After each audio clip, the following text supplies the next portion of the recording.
All right, you magnificent bastards. We are live. Welcome to Masculine Geek. This is number... Oh, scratch my fucking eye here. This is number 81. And we have a returning guest. He's not here yet, but we have a returning guest. He's going to return sometime. James Streissand, one of the golden voices. The man behind the voice will be here shortly. Yeah, that's right. Everyone who's in the chat already, good to see you in a virtual sense. But right now you get the Three Musketeers. So let's take a sip of beer. What kind of beer is that? It's the old-fashioned kind. This is a Pilsner. This is a Grolsch. This is fucking delicious. I had one a long time ago and forgotten how good it tasted, and came back to it. I'm like, wow, this is, I can get back into this. Hey, Mictobus, Red Crusader, The Bit, Alec, everyone, Bacon. And there's James, finally. Let this fucker in. Late to the guest, late to the party. Late to his own goddamn birthday. Jesus. Seriously. How you guys making out? We're doing well. We're just commenting on our beers and what we're drinking. So I'm drinking a Grolsch Pilsner. TJ, what do you got going? It's a pale ale. It's a from Deschutes. It's very different in that it's pretty light. I'm kind of moving towards more light beers at this point. But I don't know, it's a phase. During the summer, it's like 95, 100 degrees out here. I can't really drink stouts or red wines. They just seem to not, I don't know. I feel like white wines and Pilsners, Hefeweizens, kind of the lighter beer appropriate for summer months, and then, move on, but to each their own. Yeah, no, that's good. How about you, Rob? You got your usual? I am drinking this very pale ale. It's a lighter one. Okay. It's from this company called Anheuser-Busch. I don't know if you guys have heard of them. I think they're kind of new. Here we go. But this one is called Budweiser Light. Budweiser? That's right. Yes. It's break made out your German with, flag. It's the choicest hops, best barley, malt, and rice. And it's got a very light flavor. It's definitely tastes pretty good, less filling. So I'll take the challenge with you and TJ's pale ales and all that any day. I think these guys are going to go somewhere. I think they're going to be somebody. They probably already are, you son of a bitch. You know what's interesting is I've been seeing, at least in the Pacific Northwest in my area, there's been a huge... Rob's trolling us. He would never. No, never. I don't do that. Well, this is kind of related because it's a pale ale, but it's a light beer. I mean, it's about the same, like, calories and alcohol content of a... Sorry, I saw John. Well, that was funny. Yeah. This is a light beer, but it's a pale ale because most of them are not that. But what I'm really seeing in Washington State is this huge surge in seltzer drinks, which are these like water and then cane sugar based alcohol. So they're probably a 4%er. And then that's exactly what they are. They're like the wine coolers, right, like from Bartles and James back just in like the 90s. Sugar water. Yeah. Well, but the thing is, I think that they're like 100 calories and no carbs. Like they're basically like a diet beer or a diet drink. They're a white girl drink. I just see a lot of people buying it now. Oh yeah. But they were marketed specifically to the women. The reason I know this is because my dad and I, it's funny you bring it up, TJ, because we were talking about that or this seltzer thing this very weekend. And he was telling me, God, have you tried those? And I was like, no. And I like my beer the way it is. And so I don't need to move along. I'm stubborn that way. And he's like, well, God, my girlfriend, she liked one particular one. And so she wanted to try all these other different ones and she hated them. And I'm like, so who was the one that wanted to buy all the drinks? And he's like, she was. I'm like, who actually bought all the drinks? He's like, I did. And I'm like, well, that's about right. I was like, did you look at those spending decisions? Right.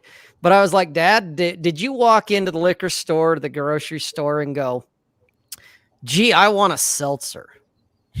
And he's like, no hell no. Yeah. He's like, no. Said no man ever. Yeah. He likes his Crown Royal, and he likes his Lord Calvert, and he likes his Wild Turkey, and he likes Budweiser as well. Budweiser.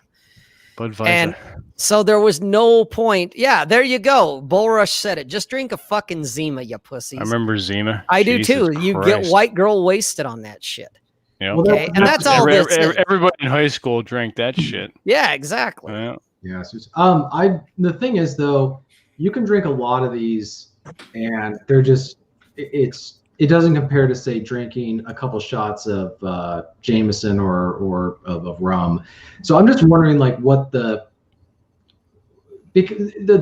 key, I think, marketing point is the calories and carbs in that. They're just marketing to the women, trying to get them to try something new because they're gullible. And so, hey, look, we have something new, sexy, and fun. You ladies need to be drinking this while the guys stick to the tried and trues. And nowadays, they don't care if they get fat. Like, the girliest thing I will drink is chocolate liqueur. Yeah. No, and I will gain 10 pounds by the time I'm finished that bottle. Usually you make that face when you say it too, right? Liqueur. That's right. Now, James, you are the guest, and we're just talking away, ignoring you in your dark cave there. So, how are you doing, and what are you drinking? Are you drinking a liqueur? At the moment, I was drinking Captain Morgan. I will likely move on to Di Serrano. Okay. Which I didn't really know about that until I picked up that bottle for you. Vince here saved me while I was in the middle of a pandemic because I was stuck with three of the Whammon folk and could not escape. Right there. And I was like, say no more. Say no more. He was like, I will be right there. The care package inbound. That's right.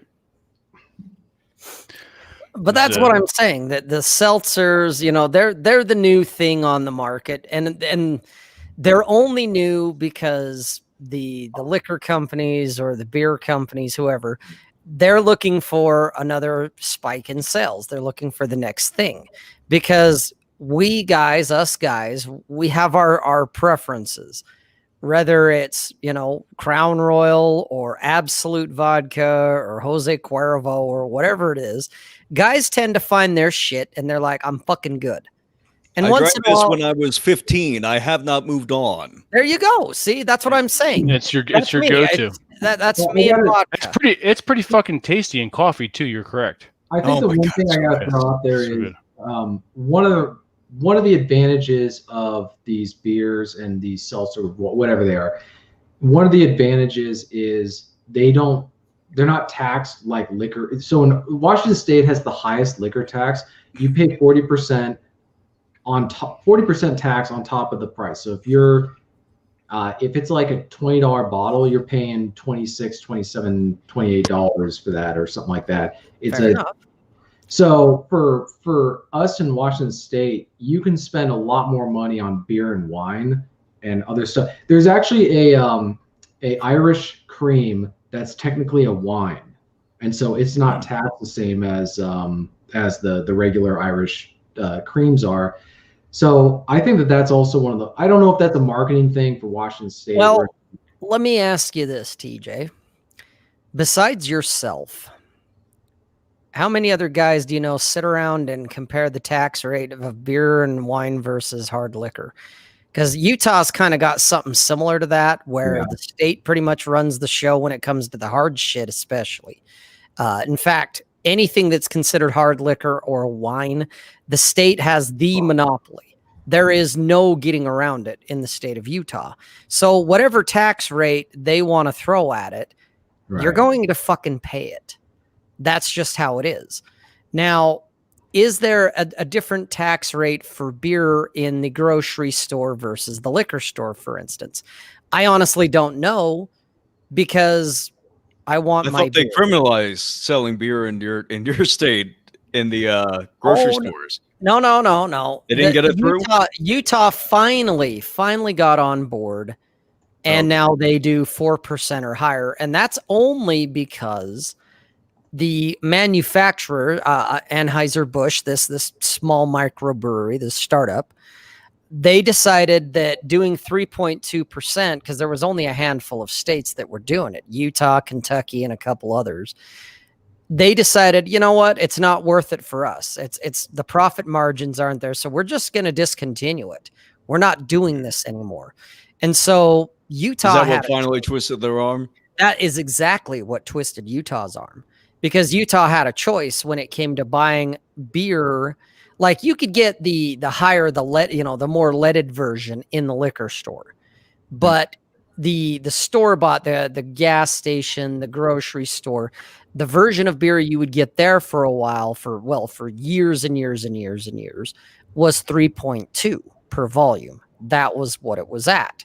Okay. If you wanted something with a little more lead in it, you had to go to the liquor store, or you had to buy it out of state.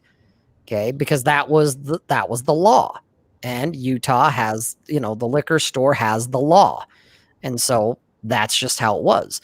So for me, buying 4%, 5%, whatever at the liquor store was significantly more expensive than buying 3.2 at the grocery store. So of course, I went and bought at the grocery store, but it wasn't really because of tax. Small order of 1,000 Smirnoffs. Right. And so it was like, okay, well, when the big manufacturers decided, fuck it, we're not doing this anymore, Utah had two choices: get with the program or go to prohibition again, basically go dry. And we have dry counties. There are some counties in Utah where alcohol is prohibited. You cannot buy or sell alcohol in certain counties. But Utah, to give them a little credit, the lawmakers and all that, they're not entirely stupid, because they realized, if we just say, well, fuck it, I guess we're not going to sell beer except in the liquor store, but you can't go to the grocery store and buy it. Everyone's getting up in arms right now and having their riots and jogging and doing their shit. Dude, Utah would have burnt to the ground. Straight up. There would have been a full-on civil war over the fact that, I can't buy beer anymore, because we already did prohibition. We already did that back in the 20s. They know how that turns out. Yeah. So Utah decided the creation of organized crime in America. Right. Thank you, Brad Wines. And Utah, they learned. There was a question at one point, I think, when you were asking if there was how many men I know who factor in that decision. Well, I would say I don't ask a lot of other guys, but I would say that they either don't think about it when they should, because if they buy a lot of liquor, you can easily, one bottle of good whiskey is $50. So you buy 2 bottles of good whiskey, and that's $100 right there. That can buy you a lot more beer. And especially if it's not like the high price top shelf beer, then. So, what are you saying, that my beer's not high price top shelf? No, I'm not. No, I'm saying it is not. No, so that's the problem with our state, is that it's a lot of this stuff can be marketed for the fact that they don't have that same tax. I don't know, maybe, but the fact that I'm not saying that that's an advantage over other beer, but it's cheaper and it doesn't have as many calories and carbs. I'm just curious what's inspiring that, because if you're drinking this stuff, but your sales is inspiring it. Sales, it's making money, it's profit. That's what's inspiring this. It's the next buzz thing. The seltzers will be gone in 2 years. You watch. No, it might be true. I'm just saying. I'm not trying to be blunt. It'll go to the way of Zima. It's exactly. That's all this is. This is Zima recycled, just with a pretty name on it. That's all it is. Yeah. Well, it's just another it's another trend that women are pushing. That's all, and keeping alive. And John, the alcohol sold on military bases was 4.0 or higher, because that the air bases, the military bases, That is not property of the that's not property of Utah. That's not state property. That's federal property. So yes, you could go on to, if you had military access. For instance, I could go to the depot out in Tooele, or I could drive, about an hour up to Hill Air Force Base if I had access, and go to the PBX, and I could buy 4.0 or higher. That's just how that worked. Plus, with Utah has a stupid law where you cannot buy alcohol at the grocery store after 1 a.m. They will not sell it to you. But you could go up to the PBX and one grocery store, outside of Hill Air Force Base up in Clearfield, and you could buy alcohol 24 hours a day because they kind of considered it part of Hill Air Force Base. So that's some of the stupid laws Utah has. But to go back to TJ's original assessment where he's talking about a 40% tax or whatever, and I get where he's coming from, but I also know, at least from being a Utahn, and that the state has the monopoly for the most part. Now it's a little different. Now that the grocery stores can carry 4.0 or higher, they can compete with the liquor store. You're seeing price wars, and it is actually cheaper for me to buy my beer at the grocery store, at the convenience store, than it is to buy it at the liquor store, considering the volume, the percentage is the same now. Okay, that's the only difference. But the tax itself, and I don't know what it is. I'll be honest. I have no idea what the markup is as far as the tax goes. I don't know because I don't care, because if I want beer, I'm going to have to pay the fucking tax. Whether I buy it at the liquor store or I buy it at the grocery store, either way, I'm paying the tax on it unless I decide I want to travel to another state, which is fun and fine if you're going after very specific things. You got a group of friends, you want to go for a motorcycle ride like I do on occasion, and you do a liquor run. Yes, go up to Wyoming and buy your booze there. They have sales and whatnot going on all the time. You can get it at a fraction of what you're paying for it in Utah because they don't have the taxes and all the bullshit that we do here. But that also entails, okay, we're getting several motorcycles together, maybe a car to either run interference in case law enforcement's watching the border, or the vehicle, the car itself, is actually packing the majority of the booze. It becomes a quest. It becomes, we're doing this thing, right? Which in and of itself is fun. But for me, on a regular old day, knowing that tax is the perfect pitch to your buddies. No, it's not. All I got to do tell my buddy for my buddies don't give a fuck about the tax either. They don't look at that. All I have to do is say, my friends are poor. I gotta so are me and my friends. We're fucking poor too. All I got to tell them is, dude, let's go for a ride. And they're like, I'm in. Where are we going? I'm like, we're going up to Wyoming. We're doing a beer run. And they're like, oh, cool. I'll bring the luggage bag. I've wanted and that's what it comes down to. Yeah. Put a keg in the sidecar. I'd say that right. when I was in college in the Spokane area, there's a lot of guys who would go do a run over to Coeur d'Alene over in Idaho. They'd grab their booze there, and then they would come back. And so, I mean, I don't know what the liquor tax is in Oregon, but it's just something we got to deal with in Washington State. Yeah, I mean, well, and it's everywhere. Yeah, the thing is, if you like beer, it's not a problem because beer really doesn't have much of a tax. Wine, if the tax is like the sales tax, you pay the sales tax. Okay, great.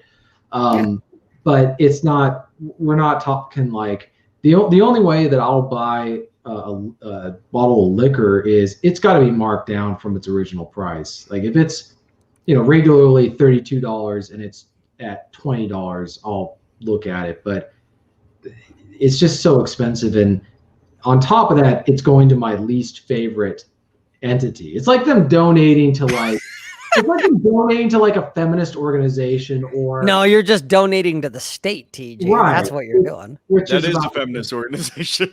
Like if we're thinking about the hell you got going on here, Vince. There you go. What the am 10 states with the highest alcohol tax per gallon of spirits are. I can't see it. You open your eyes, God damn it! I am, and my vision's not great, but this is shit.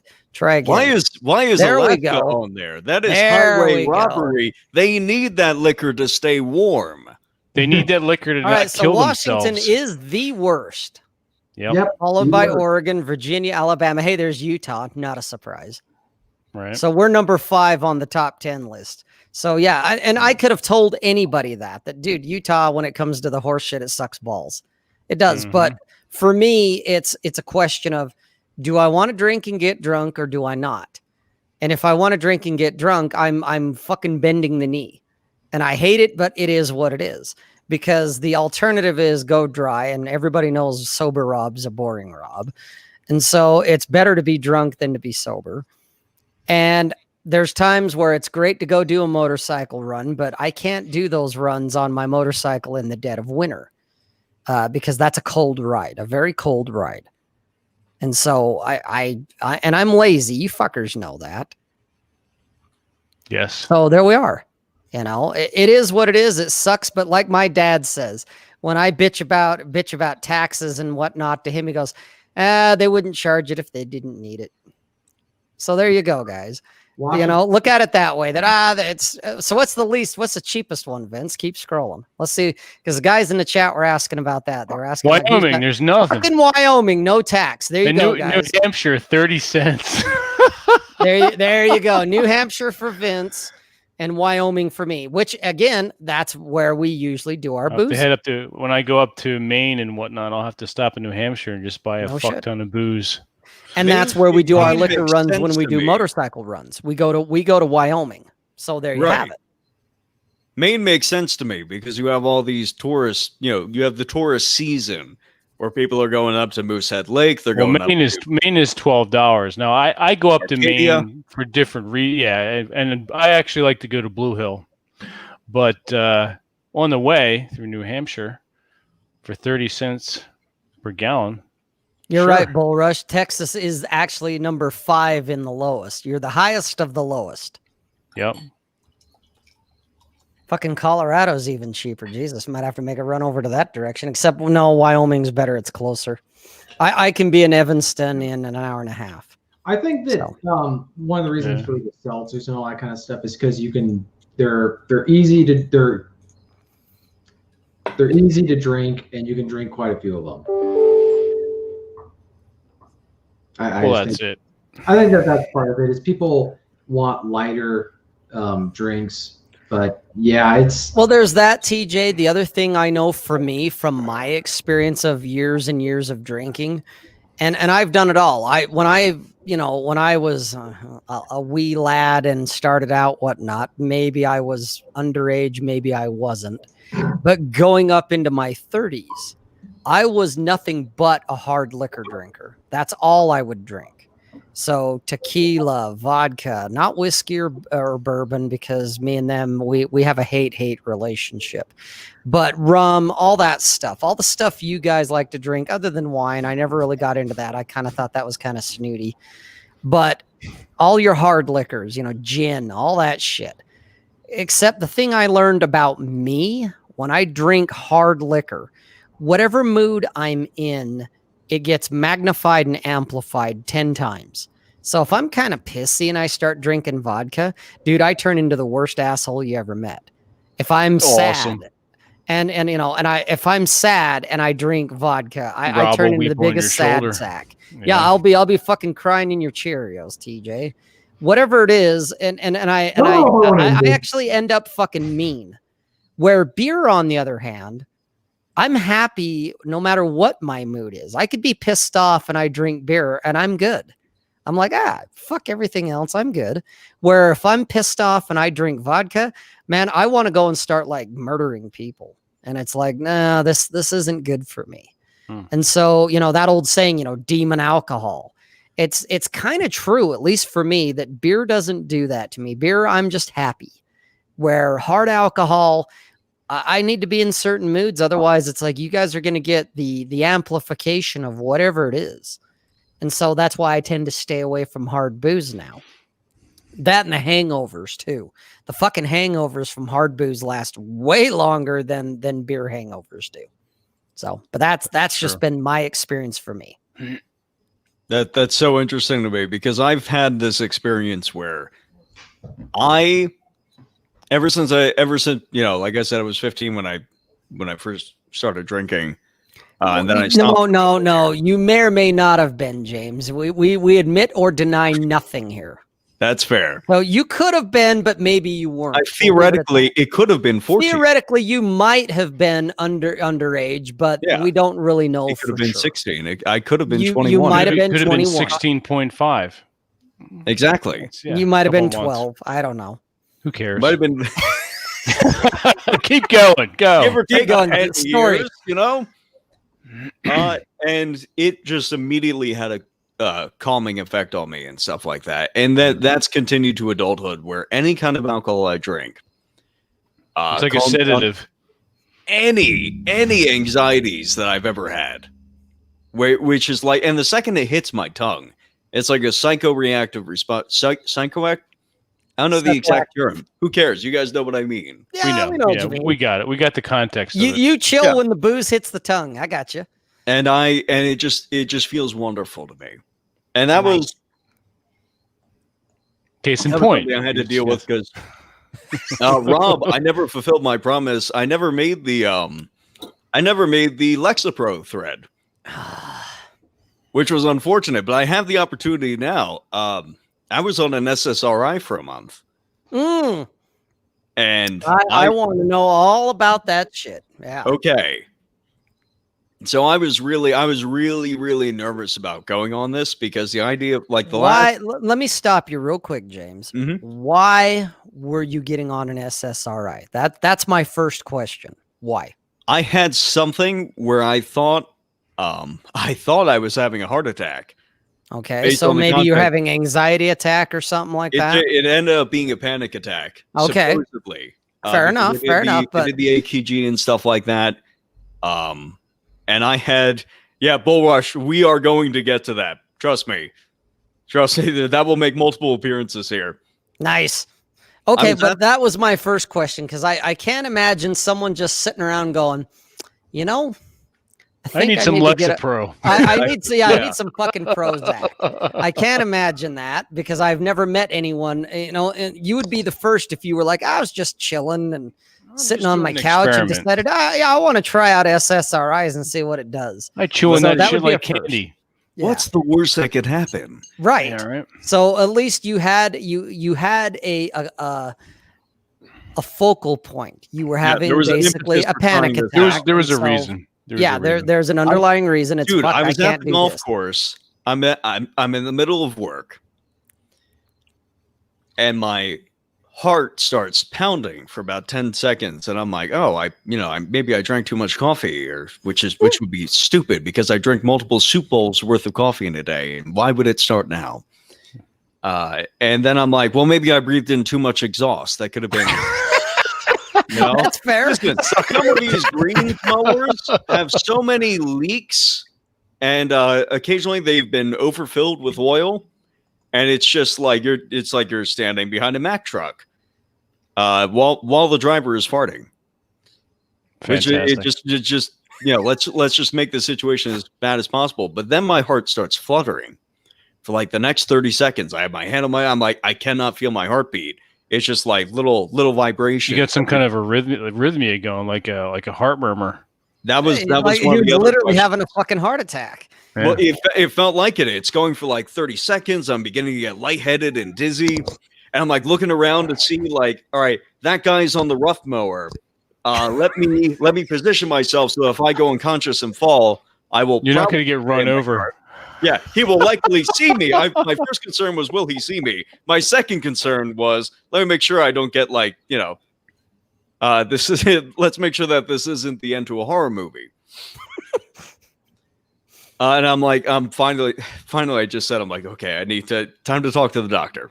I don't like going to the doctor. I always get nervous around going to the doctor. They got a lot easier while I was on Lexapro, surprisingly enough. But I talked to her. They did the EKG and stuff like that. I talked to one of my buddies who's a med. He's like, okay, it could be one of these two things. Maybe you have a specific kind of tachycardia where you're an irregularity of your heartbeat, which comes and goes rapidly. But this is kind of not, the symptoms that you're describing don't necessarily match up with that. Or this could be a panic attack. And I'm like, well, I've been stressed enough that I started losing parts of my hair. Jesus, what the fuck is going on over there? Dude, I live with, oh my God, I live with fucking psychopaths. Well, there we go. Time to get you the fuck out of there. Oh shit! Time to get you out of that house. This year, hopefully, it looks like this year I'll be able to escape and then never look back. I'm pulling a Molyneux, where I just like, all right, time to cut off contact. Yep.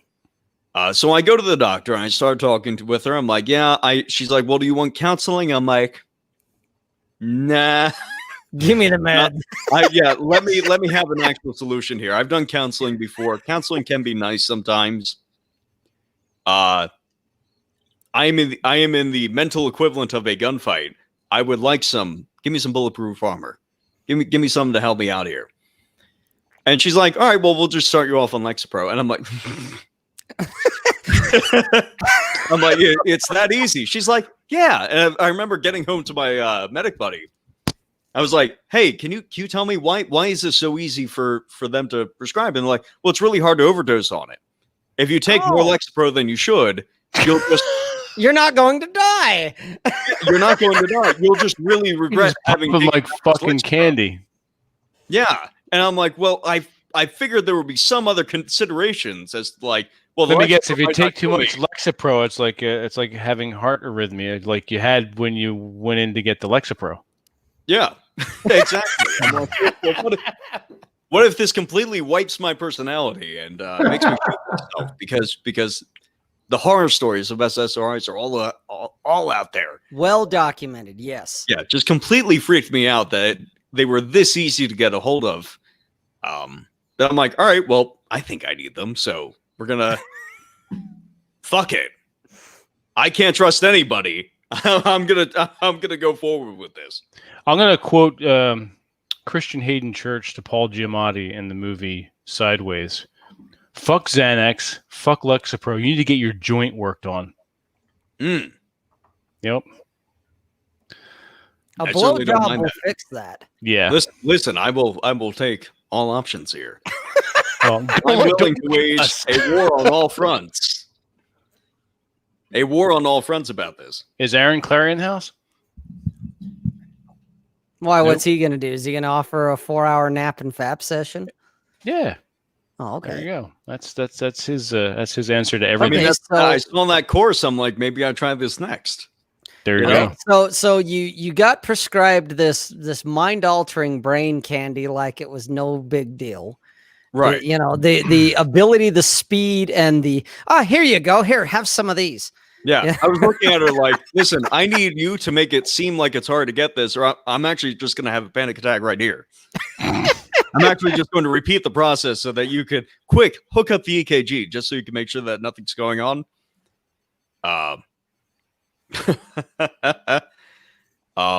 John Steele, yeah, listen, physical labor, physical work is absolutely wonderful for that stuff.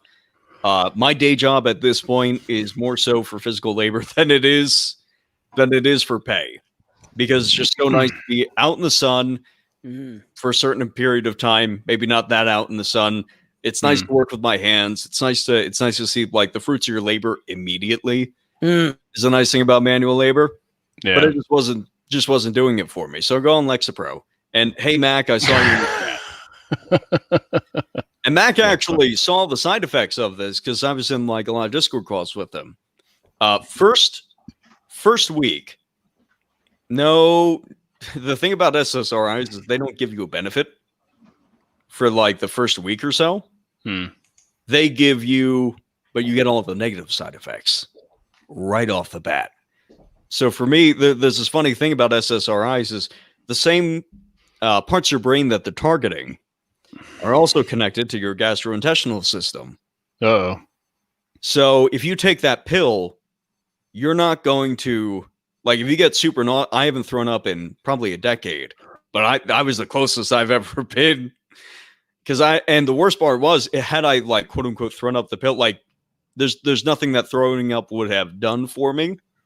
Yeah. Because the signal is already going through and your body's just adjusting to it, Yeah, was there a an optimal dosage level that needed to be ascertained, or they just gave you whatever milligrams and you ran with that for a month? I ran with 10 milligram is the low dose that they'll give you. Like this is your That's starter. the starter dose. Okay. Exactly. So how did that affect you? You know what? I guess from your you obviously took the shit. So what was the pros and the cons of it? I guess since you're a live action guinea pig here. Right. So after the first few days, the nausea faded. After a week, it was mostly just, I would be super drowsy when I took it. So I just scheduled it so that I'm like, oh, well, I'm going to go to bed around this time. This will knock me right out. Especially if I drank with it. I would feel knocked out the next morning. Oh, shit. When it came to the pros, it's like after about 2 weeks is when it really started to kick in. I was going insane on work. Like my artwork was like meaningful, and like I was really trying to accelerate with it. I was keeping focus. I was playing a lot less video games. Like I still played video games because I love video games. But I would be after one match, I'd be like, you know what? I'm gonna get some writing done, and then I'll get back to this.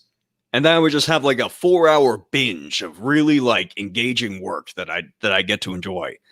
Some voice recording, some writing, right? Some of the design work, going through design docs and stuff like that. It was so much easier to keep focus. Dealing with any of the insane people in my life was ridiculously is like, okay, the second that this person exits stage, they cease to exist.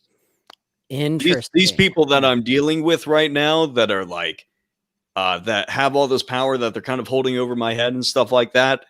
And it keeps trying to cut me off at the knees whenever I'm trying to do stuff. I'm like, they don't matter anymore. So this was a manufactured synthetic of zero fucks given is what it ended up being. Absolutely. Okay. Fair enough. There were periods in my life where I've gotten to experience that. All of them have been when I've been out in the house. Like I've been on mission trips, work camps and stuff like that.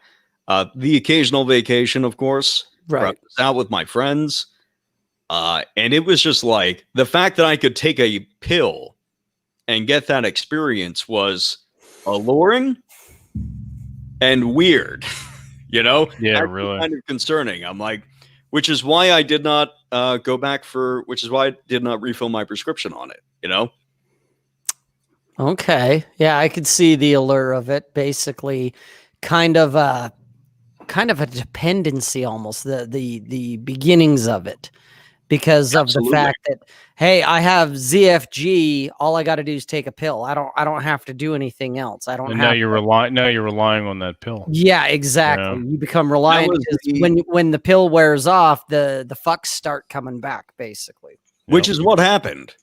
Okay. Which is what happened because I'm like, okay, after a week, about 99% of it's out of your system. After 2 weeks, it's all out of your system, effectively. Okay. 99% is basically effectively, but you get what I mean. Yeah. You're dry. You've gone through, you've detoxed, quote unquote. Yeah. And after that, I'm like, well, after that point, I will be able to make a decision on like whether or not I'm actually into this. Okay. So now we're getting down to the brass tacks of shit. Okay. Right. And at this point, I'm kind of into it where I'm thinking like, if I need 4 months of like me at my best concentration, accepting like trying, it's not even me at my best concentration, me blocking out all this other bullshit in my life and pretending it doesn't exist, which is not healthy for extended periods of time. No, but for a short run, you have a very specific, like a run of 4 months so that I can just like escape the situation. It's a nice respite. Yeah. Yeah. And basically not even like using it to rest, but like getting to basically getting to get out, probably leave the state. Because New Jersey's expensive as shit, Vince, Yes, it is. It's one of the most expensive states to live in. It's at this point where I talk to friends my age and friends around my age, where it's like, it used to be like, oh, well, this is too expensive to live in. It's like nowadays, it's kind of like, God, it's too expensive to leave. Yeah. all the capital that you would want to store up to get ready for a move and stuff like that. Sorry, man, the tax man takes all that. Yeah. You have to have an under the table sort of funnel. You've got to have a to do that. stockpile of cash. Yeah. You got to have something going on to ask me how I know get that. your way out. Yep. And that's not just in the blue states. That's not just the blue states. I think that's indicative of everywhere. You know, that you need to have a surplus one way or another that, you know, oh, well, it's getting bad. Well, you know, oh, people are leaving. It's like, yeah, except for us who don't have the money to leave. You know, we get to stay here because the tax man taketh. You're absolutely right, James. You're absolutely right. Yeah. So it was just an interesting experience. I'm glad I did it. Even if I decide afterwards, I'm never going to try this again and stuff like that. I'm just glad I did it. Sure. To figure out, like, okay, what are the benefits? Interesting experiment.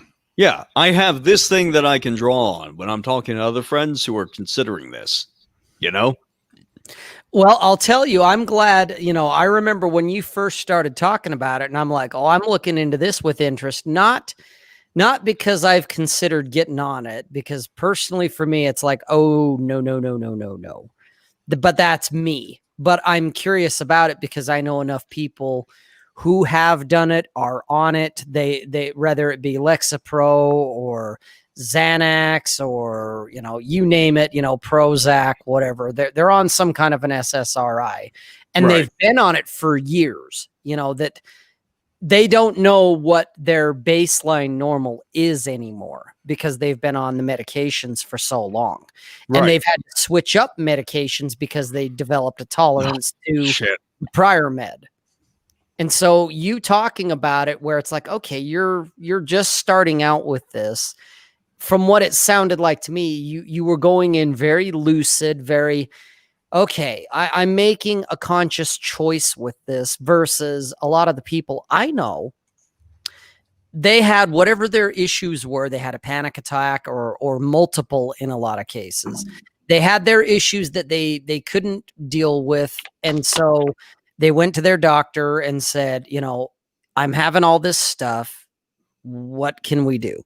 Give me something so that this never happens again. Or it minimizes it. Either way. But the doctor said, here, take this. And they said, cool. You know, and so they took it, and either it kind of worked, it kind of didn't. It worked really well. It didn't work at all. They had to up the dose, down the dose, try something else, whatever. Yeah. And there's dozens of different SSRIs. Oh, absolutely. Change your mood in different ways. Absolutely. But they didn't really know. It wasn't really a conscious decision on their part. It was, I hate what's going on, and I want it to stop no matter the cost. Yeah, freaking out like an animal. Like, get me out of here. Get me out of here. It's I'm trying to leave the burning forest in any way that I can. And so it's pure instinct. It's I'm just running and I'm getting the fuck out of here. Where at least from my perspective, that wasn't you. That wasn't you trying to run from the burning forest. You're just like, wow, I got some shit going on and this was an option. And so I'm consciously choosing it to see what happens. And so hearing your tale of it, of here's what it was like, you know, that, like you said, the pros, that it's like, oh, wow, the focus. And then also the manufactured, and that's not necessarily negative, but the manufactured zero fucks given. I can see the allure of that, you know, that the only other way you can get to ZFG without medicating in one form or another, whether you're doing it with street drugs or booze or prescription drugs. The only other way that I can think of ZFG is you have to burn enough, and you just have to figure it out where you're kind of like, you know what? Fuck it. I don't care. Enough independence from other people. Right. And financially, and it's on all fronts that you have to have. Yeah, it's totally on all fronts. It goes deeper than just a choice of, I don't give a fuck. It does come down to financial. It does come down to a lot of things. And one thing I can say And I'm not necessarily, the guru of ZFG, but when's your course coming out? Exactly. Dude, I'll have you, dude. And I'll have a limited edition PDF on Gumroad. $199. $598.97. There you go. And you can include it at like a bonus. A limited edition PDF. There's only going to be like 5 copies. There you go. And you can include stuff that Aaron included, so you can undercut him. For just absolutely. 4 easy payments of $598.97. Right. We'll take monthly payments on your credit card. It works. But the thing is, for me, getting, and I know I'm not completely to, ultimate ZFG. There still are way too many things I give a fuck about. But I give a way less fucks now than I did 10 years ago or even 5 years ago. And part of it, I think, comes with age. Part of it, where you're a bit younger than me, James, like TJ's a bit younger than me, because I remember being back in your guys' age and I gave a fuck about a lot more than I do now. In fact, I probably gave a fuck about everything. And it wasn't until hardship and trial and burning, it's like, I set myself on fire, where I learned I only have so many fucks to give. So I'm going to be very careful about what I give a fuck about. And so when I was younger, my default was I gave a fuck and had an opinion about everything. I had to feel something about everything. And all I ended up doing was getting fucking miserable. Now my default, and it's just, for me, it was trial and error and sucking it up and burning. But now my default response to anything and everything is I don't care. Until I look into it a little further. And then it's like, do I still not care or do I care? And if I choose to care, well, then I give a fuck, and that's fine. But usually my default is I don't care. There's also levels of giving a fuck. There's a scale of when you're deeply giving a fuck and kind of a surface fuck. Yeah, there's giving a fuck. The switch is flipped to giving a fuck, and then there's a level of 1 through 10 on that. Give a fuck. Easy. Yeah. So and 10 being like, I will die on this hill for this. Exactly. So when you reach Rob and I's age, and many of them, and I think that's part of it is the age. It is. You can't. Wisdom, it's living life. Yeah, you can't rush it. You can't. No. When you're trying to get to the end goal, you can't force the end goal without having the experience, if that makes sense. Oh yeah. And that's true in everything, and it's very true in not giving a fuck. I've seen the difference in the past 4 years where I used to, those Twitter clickbait articles where it's like, all the shit I don't now doing. There's now this trend of such and such. Yeah. That shit I don't give a fuck about. This politician is doing this and stuff like that. Yeah, nobody cares. And then you see, and everybody's freaking out. They're like, oh my God. And then you see those for a couple of years, and it's like, wait, this is just the same recycled article. It's like one person. There's 7 billion people. There's going to be a degenerate out there. I now know this. I can maybe if I give an emotional response, it's like, yeah, it's. Yeah, unless it's affecting you directly, where you have to have some sort of response or action in reaction to it or action to it, then who fucking gives a shit? There you go. It doesn't matter. Dude, Vince just summed it up. If it doesn't impact you directly, as in your wallet or your home, motherfuckers are knocking on your door, then yes, that's a direct impact. You're gonna have to deal with it. You should give a fuck. But if it's, that's 1,000 miles away, or it's, the next town over, and there's really nothing I can do about it because, dipshits are going to dipshit, then fuck, who cares? You don't, as Bacon said, I love it because he's running it with, when I just talked about don't be there a while back, he talks about it. Don't be there jitsu. That is my martial art. It's don't fucking be there.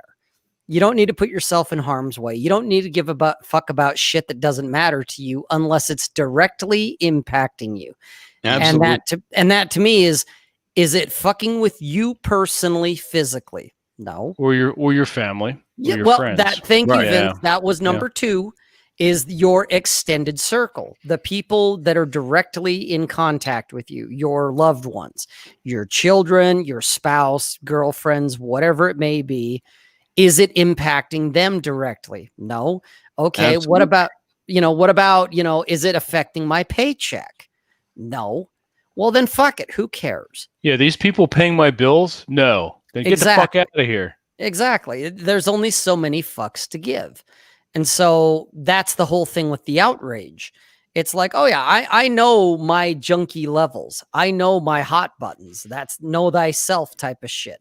That it's like, oh yeah, I spun my fucking wheels for 2 years in outrage and getting just pissed off for no reason about shit that didn't matter and about shit I couldn't control. Yeah. And it's still going on no matter what I think or do about it because I have no say in it. So fuck it. You built up the experience where you could look back on that and say, right. And that's what I'm getting back to, is that as you get older and as TJ gets older, that's one of those things that will come to. Well, Vince is older than me. The motherfucker's and as got Rob even gets older. Yes. But you guys will ancient. figure it out. And that's where I'm looking at it, that's where I've always said that, dude, life, honestly, unless you've got like some kind of a health condition, whether it's genetic that it runs in the family or whatever, or it's because of poor life choices.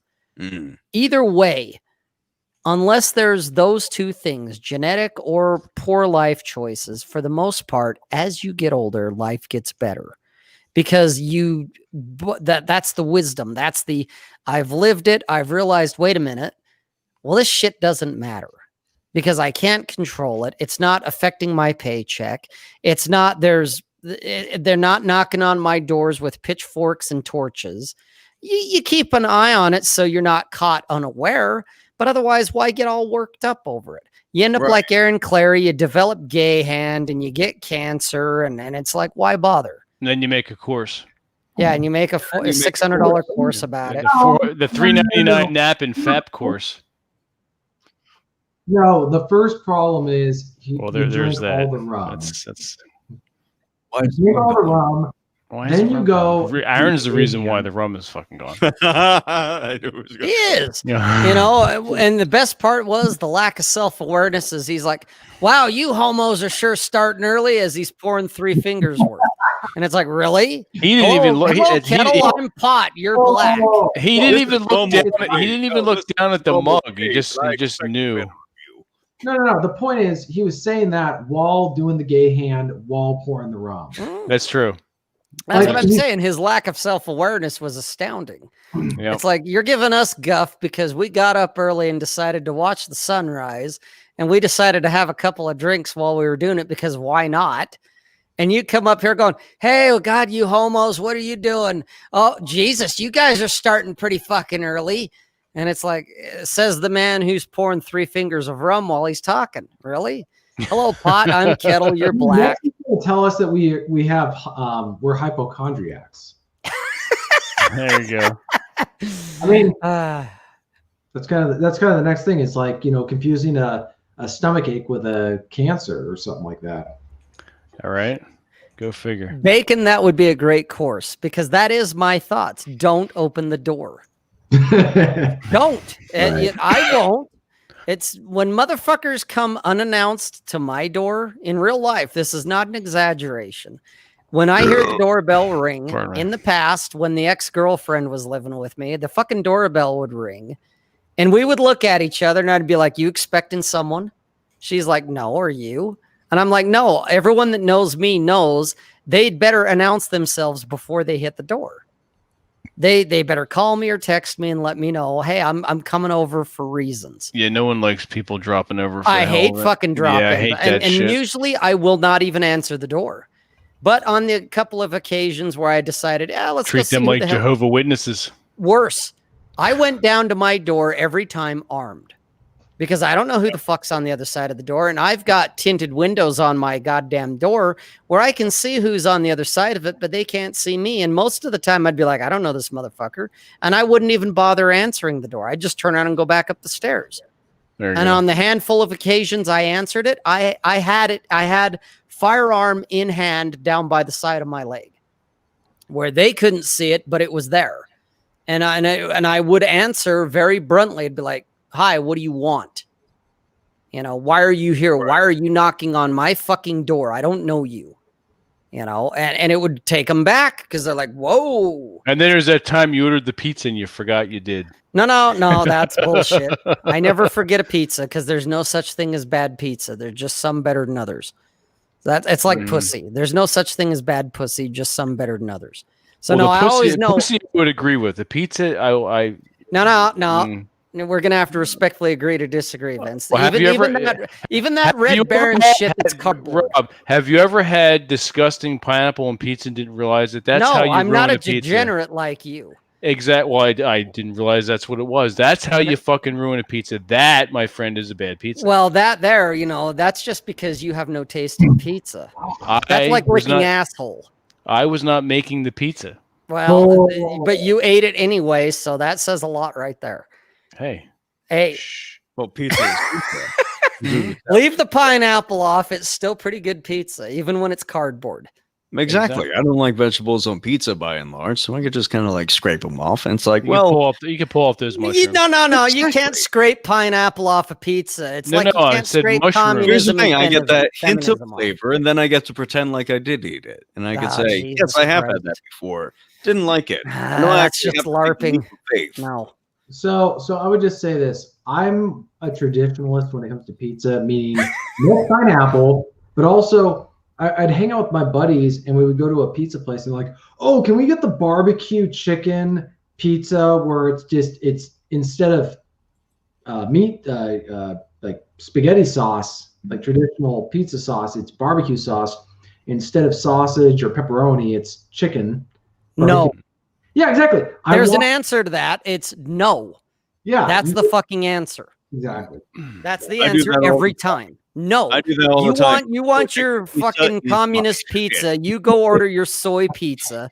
I'm having pepperoni and maybe some fucking anchovies for you rot guts out there in the audience. Yes, I do eat anchovies. Pussy on your pizza. Dude, I don't care. Fuck you all. Anchovies work for me. Nobody else wants to eat it because none of you have the sack for it. That's I've had it before. It's a little hairy fish. Yeah, exactly. Little hairy salty fish.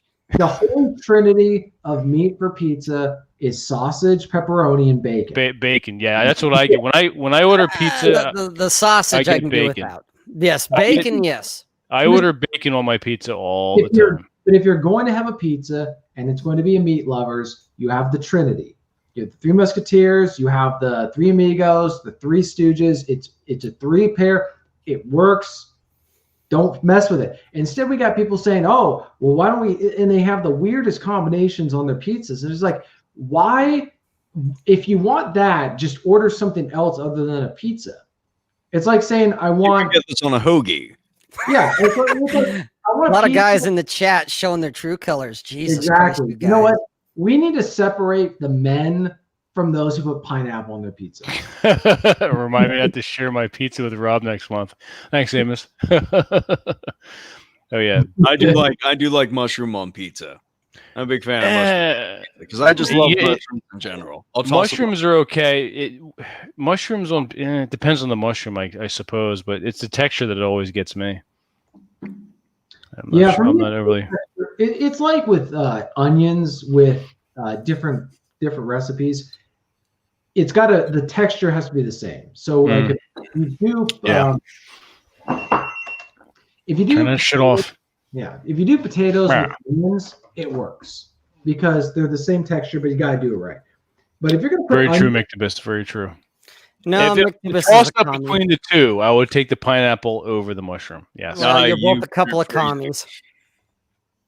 If that was only offered, Rob, and you were starving, I would eat fucking mushrooms before I'll eat fucking pineapple, Vince.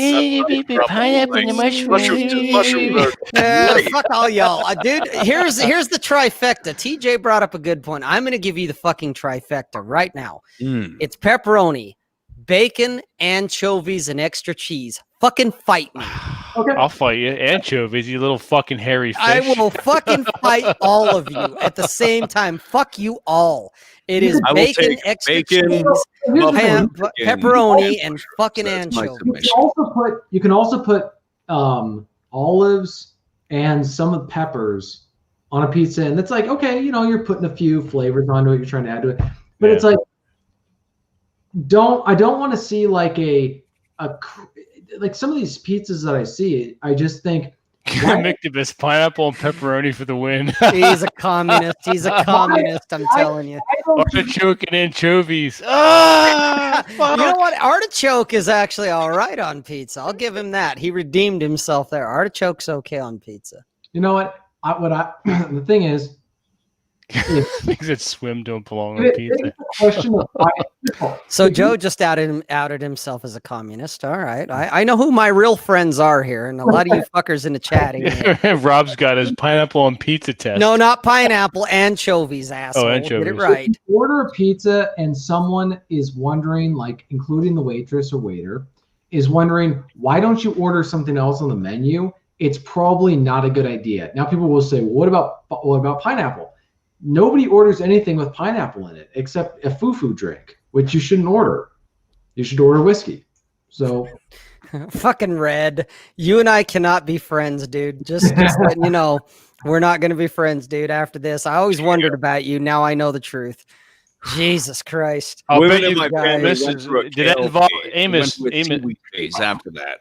Yeah, Amos, did that involve any kind of special sauce? It's like the delivery driver. Dude, I used to fucking make pizzas, so I know what the fuck I'm talking about. No. God. I'm just riffing off what Amos was saying, because I there was that news article a while back in the late '80s, early '90s, where a Domino's pizza driver was arrested because he was jerking off on pizzas before he delivered them. That's what I meant by working on the pizza. Well, there's the special sauce. That's the special sauce. So hopefully that wasn't Joe, relatives. Joe, we are fighting, but I'm pretty sure you'd probably hurt me, and that's okay, because that is a hill I will die on. It's like bacon, pepperoni, anchovy, and extra cheese. Fight me, fuckers. God. All right, so when we're out, here's what's going to happen. When we're out at the Here's what's going to happen is all the fucking pizza places around here are too soy to put anchovies on the shit. Well, so I'm going to have God. to go buy fucking anchovies. Oh, you're going to buy them and put just on. like rebake your pizza? Yes. Is that what you? No, is that what you? I'm being serious. Is that what you do? Yes. Oh, okay. Before I mean, there was a couple of outfits around here that used to do anchovies. And not only do I like anchovies, fuck you all, but it was a great deterrent from like okay, we're going to go back in the time machine here.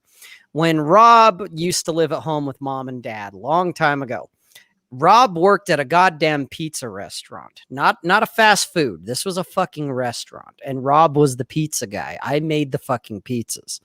Okay. They had testicles and gave fucking anchovies if you wanted them. So I would put anchovies on it because I like my salty, hairy fish. Most Italian places will. Yes. Yeah. Okay. I would take that shit home. Nobody in the house would eat that. They'd pull the tin foil back, and they'd be like, fuck that. And it's like, yeah, it's because you guys are all a bunch of fags. But at least that was more for me to eat. Why Rob likes this variety of pizza now. Well, it's definitely a deterrent because most people don't have the testicles to eat it. They see the little hairy fish and they're like, fuck that. And it's like, have you ever had it? No. Well, you're soy. So shut up and eat it. This is Rob's pizza survival strategy. That's right. And it worked well for years and years and years. Pizza input in relation to the restaurant's pizza output. What's that?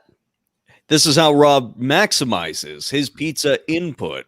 Yes, this is my ROI right here. This is my ROI. Yes. Yeah. And it worked for me. Like I said, I like anchovies. There was one place before they went completely soy that you could walk in and order your pizza whatever way you liked it. So if you wanted to be like some of these assholes with pineapple and chicken barbecue sauce and whatever other bullshit you guys are talking about, you could get that. Okay, I would go in and be like, I want fucking anchovies. Not only anchovies, I want extra anchovies. And the soy boy behind the counter would look at me and be like, oh my God. Because he knew what they were, but like I was the only motherfucker who would order anchovies. I was the anchovy guy. And there these people. Oh, dude, there was a day that when I came in, they knew me because they knew how I ordered. And they're like, oh, dude, the anchovy guy's here. And they'd be like, dude, I'll make you a deal. So you were the official anchovy guy. I was. That's why they had the couple of cans of anchovies. It was because of me. Otherwise, everyone else was too estrogenic to fucking do it. Okay. This guy turned to me with all of his coworkers, his other soy boys. And he goes, dude, I got a deal for you. And I was like, what's that? He goes, I will give you your fucking pizza for free. Well, he didn't say fucking. I'll give you your pizza for free, which free's always good in my book. Aaron would approve. And I was like, what's the catch? He goes, I want you to eat like 3 anchovies right out of the can. You know, I'll crack the can open. With the little eyes on them and everything. Yeah, well, everything. I don't care. And I was like, dude, it's on. So I told him, give me the extra large, give me the biggest pizza you fuckers make. Load that fucker up with anchovies and pepperoni. You're gonna get your money's worth. The extra, goddamn right. It's not even about getting my money's worth. This was a no lose situation. I already knew. It's like, oh fuck, this is nothing. Well, that's why you go for the large pizza if you're gonna get it for free. All right, large drink, large pizza, extra large crazy bread or whatever. The extra large garlic. Oh, bread. I remember those. Yeah. Yep. Okay, and so I turned around. Alec, you're a communist, just so you know. Anyway, so he turned around and he cracks this fucking can open. It's got one of those keys. You remember them keys, guys? You have to fucking, turn it, twist it back. Yeah. That kind of shit. The guys that do style. Joe probably remembers the keys, that's how you roll back the tin. Yep. Yeah, you had to roll back the fucking tin. Yep. Well, that's how these anchovies work. You had to roll back you had to peel that son of a bitch back like peeling an orange. Okay, so he peels that fucker back and he's like, here you go. And he fucking hands me the can. Well, I not only grabbed 3, I grabbed like 7. And I just turned around and fucking downed them right in front of him and his soy boys. And they all were like shitting their pants and they lost their mind. And I was like, dude, what? This is nothing. I can do this all day because I'm not soy like you guys. And I can do this. So give me my goddamn pizza and my garlic bread and give me my fucking drink. Yeah, garlic bread. And the garlic knots are good too. Oh, absolutely. And they had awesome. Great garlic knots. They had great garlic knots. Nice. But I'm telling you guys, everyone okay, here we go. You want the secret to testosterone, guys. It's not TRT and go and see your doctor. It's eat fucking anchovies. All right. So eat a bunch of anchovies. Your T levels will go up. Is there a certain level or a certain amount of anchovies per day that you recommend? All anchovies. Yes. Okay. So whatever you have in your cupboard, you need to eat them all. You eat them all. All right. Okay. All in a day, and then you need to go to the store and buy. So basically, you're on the Amazon Prime subscription, sardine and anchovy. It's the subscribe and save. Yes, I have. Gotcha. I have cans of. I have them bulk shipped. All right. I will when I come out to Village by the Lake. I will try the anchovies on the pizza. All right, we're going to see what we got here. No. Cameron, sardines are okay, but that's like low T level shit. You want to just go straight for the anchovies. Trust me on that. Hold my beer. I I know what he's getting at, you asshole. Yep. That was a good post, actually. Good video. That's right, an anchovy fast. Alec is busting your balls a little bit. Well, he is a Kiwi, That's true. Oh, the fucking $1 million chat. These guys give as good as they get. That's why I like them. And Rob, speaking of which, you're up, by the way. Oh, it's that time. Hey, guys, hit like, hit subscribe. Sends tingles to YouTube's vagina, which apparently a bunch of you guys have because you guys like pineapple and other nonsense on your pizza. Kale. None of you, kale. Ugh. And none of you guys like anchovies because it's a hairy fish. That's scary. So you guys, you need to get over that shit, man. For real. Get over that shit. Man up and eat some anchovies. Where do they think sausage and bacon comes? It doesn't come from anchovies. Well, but the point, like they're saying, oh, it comes from, great. Bacon comes from not the cleanest animal in the world, but it tastes delicious. So it's not even. Wow. Yeah, I feel like when someone comes after bacon, that's where it's really like the line gets drawn. The wars. Yeah, will be bacon fought. is sacrosanct. Well, Just yeah, speaking but bacon add is anchovies on the blasphemous. bacon, and dude, it is literally the holy trifecta. I'm telling you. Well, I'm just saying. I'll take your word for it, and I'll try that. We'll have. All right, Here's what we'll do. Here's what we'll do. You're gonna have Here's some what we'll do. anchovies when Here's you what come we'll out. do. Here's what we'll do. And We're TJ we're gonna periscope it or something. and Too. yes, and TJ will be there for it as well. We're gonna have bacon, sausage, and anchovies on a pizza. Not pineapple. Pepperoni, Pepperoni, bacon, and anchovies. I never said pineapple. I said no. I know. That was me fucking up. Pepperoni. Okay. That's where you fucked up. So it's pepperoni, bacon, and anchovy, and extra cheese. And Cameron, thin, thick, or cheese filled? What do you think, dude? It's cheese filled all the way. Oh my gosh! I'm saying that. So what I'm saying. Rob's eating a heart attack. Is what he's eating. No. This is pure fueled testosterone. You guys, you don't even get it. I guess what I was gonna say. Now that's possible. What I'm gonna say is I've had homemade pizzas with friends where I've cooked the bacon and we didn't even incorporate the bacon into the pizza. We just threw it on top. Right. Yeah. So is there any other way? That's how you do it. You just throw it on the top. You cook that shit up. You throw the fucking shit on top of the pizza, and there you go. Dude, I had one of those pizzas, and then I had the strongest IPA, whatever level. We're talking like 9% IPA. That was the one time the next day I went and looked at the weight scale, and you're like, yeah, I need to stop. Like, yeah. I was like, God, I got to go on like a 20-mile hike. Got to go, No, you just need to fast for a couple of days. You'll be fine. Yeah. Oh, yeah. Cameron, I do not cut the crust off my pizza because it is cheese filled. Why? First of all, if you're going to cut the crust off, why do you even have the crust to begin with? Thank you. Why even eat pizza at that point? Just order a thin crust. Well, there's that. That's an option. That's my second go-to. Otherwise, it is the cheese crust. Or there was an outfit. Fuck, I'm trying to remember who it was. It was one of them. I think it was a national chain. You assholes probably know. Somebody at one point got cute, and instead of just putting cheese in the crust, they not only did cheese, but they did pepperoni in the crust too. Oh. So pepperoni and cheese. Oh yeah. That was I think it was Little Caesars. I don't remember who it was because that's been a while. But whoever it was, they were on the right track. I'm telling you what, because that was one of the best pizzas I ever had. Because it's like, oh my God, there's pepperoni and cheese in the crust as well as on top of the pie itself. All it was missing was some fucking anchovies in the crust, and it would have been gold. Swimming in the cheese. There we go. The swimming in the cheese episode. Yep. The SSRI and swimming in the cheese episode. Deep pepperoni stuffed crust pizza by Little Caesars. There it is. That's it. Hang on a second. Alec. Jesus Christ. You fucking Kiwi.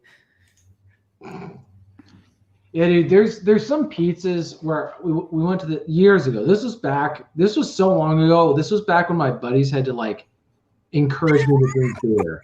I didn't like beer when I first I just wasn't a fan of it. So we went to this pizza place and they're looking at the menu. I'm like, what the hell is ranch dressing doing on a pizza?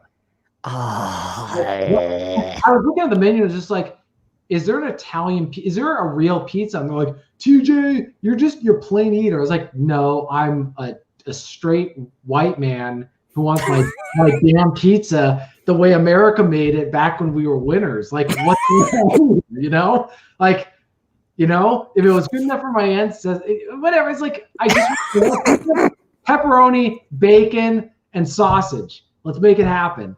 instead they're like, yeah, I want this ranch dressing with barbecue sauce, barbecue chicken, and dude, get me. This was like I said, it was the point where I didn't like beer, so I was like, just get me a beer. Yeah, that was a long time ago. That was many moons ago. 2 years ago? No, it was like 6 times that long ago. 12 years ago. I can't do math. I don't have 12 fingers, so I can't. You're fucked. I can't Yeah, you need to eat more anchovies apparently. Yeah, so I can grow the extra. Yeah. So the whole thing with me is, if you're gonna have a Caesar salad, have a Caesar salad. Don't order a Caesar salad pizza. No, Bull Rush. No, I like keeping things in its respective boundaries. If you're gonna have a pizza, have a pizza. If you're gonna have if you want barbecue chicken, order barbecue. Okay, all right. Let's technically now you can fucking you do what you want, but you will be mocked and ridiculed. Exactly. So there you go. Yeah. Exactly. You can have whatever the fuck you want on your pizza. I would probably advise you not to make it public. That's just the way what goes on in the privacy of your pizza parlor is your business. Exactly. You want to put kale and anchovies and fucking whatever, go for it. It's good that people compartmentalize. I don't want my Uber driver to be exciting. Exactly. You don't want the peanut butter in your chocolate. Keep that separate. Yeah, it's like you don't put peanut butter on spaghetti, right? If you want to do that, then go have a peanut butter sandwich. You can, just don't, like I said, don't keep it public. Don't make it public. Yeah, exactly. Yeah, don't make it public, or you're going to get mocked and ridiculed. Yeah, exactly. So the whole thing is like, I enjoy good Italian recipes or different types of like Chinese food. My palate's pretty wide now, but don't like take don't take Chinese orange chicken or Kung Pao chicken and put it on a pizza and then say that it's pizza. It's not a pizza. It's you trying to enforce your Oriental colonialization views of cuisine onto my Italian heritage. Like we need some segregation. This is in front of our modern values. We need cuisine segregation. Like, we need to keep things separate, separate but equal. And Amos mentioned earlier sending people to like restaurant camps. We'll call them. We want them to come back better. You mean like restaurants where you have to put on like prisoner uniforms? Exactly. We could have some kind of symbol that they wear to say this person has tried out anchovies. We need a symbol. It's like I put pineapple on my pizza. We're like, yeah, we know. Keep them in the ghettos. That's right. We know you're a communist. That's fine. Thank you. Exactly. Somebody walks up to, right? Is that the Jesus fish? It's like, listen, I've got a long story to tell you, but the short end of it, this is testosterone. Shut up. Eat your fucking hairy fish. God damn it. Seriously, guys, this is one of those things I do give a fuck about. It's like, I'll die on that hill. I don't care. I don't care. I will die on that hill. Our version of I like goth girls because dude, I like goth girls. I love goth girls, except that the last one that I met had way too many red flags to fuck around with. But I like goth girls. Goth girls are good. Dude, James, you should know. I wrote an article called Red Flags Are Green Lights. So you should know how I stand on all I this. think I read that one. I hope you did. If you haven't, you probably ought to go back and check it out. It's entertaining at least. I probably should. Yeah, it's worthwhile. But you and I, we're dark chocolate and milk chocolate all together. We're all happy about goth girls. Goth girls are fine. I don't have a problem with goth girls. I don't care about the black makeup and the black clothes. That's fine. Pineapple. Well, no, as long as she likes pineapple. God damn it, TJ. Here we go. Don't know. We're not that. That's the red flag I won't go by. No. Well, that's the point. It's like that's the red flag where it's like you're talking to her and you're going.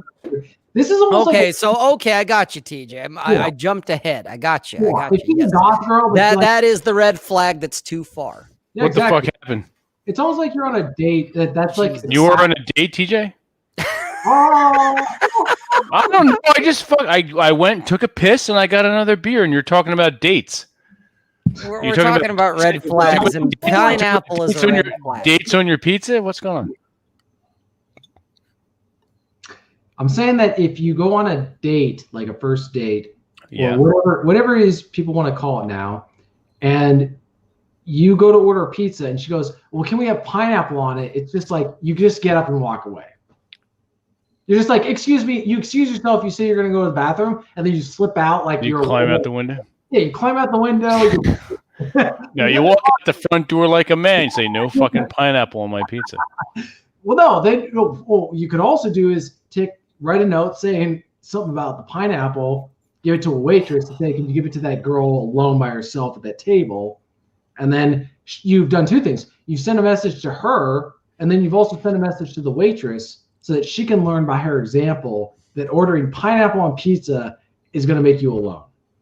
I think John Steele had a story about this. He was on a date, and he had to look for the newbies. I like it. I like his strategy. No, Alec, though, on the other hand, you know what? I've had chorizo on my pizza. Alec just redeemed himself. For a minute there, I was about to throw him out with the bathwater and be like, Alex is a communist. Except he's bringing up the pepperoni, the salami, a fucking salami. I forgot about that guy. Ham, bacon, and chorizo. Guys, if you haven't had chorizo on your pizza, it's not anchovies. You're not going to get that testosterone spike that anchovies will give you. But chorizo's up there. So when he's all, fuck all your shitty pizza, Alec, you redeemed yourself, dude. My respect level for you went up a couple of notches because you're right. You still need to throw anchovies on there, and until you do, you and I are just going to have to agree to disagree. But otherwise, I will stand behind what you just said. I will totally stand behind that. Chorizo is good shit, guys, and it's good on pizza. But fuck, chorizo is good on anything. So I'm actually, I've been growing. I'm going to make my own pizza in the next couple of days because I've been growing my own tomatoes.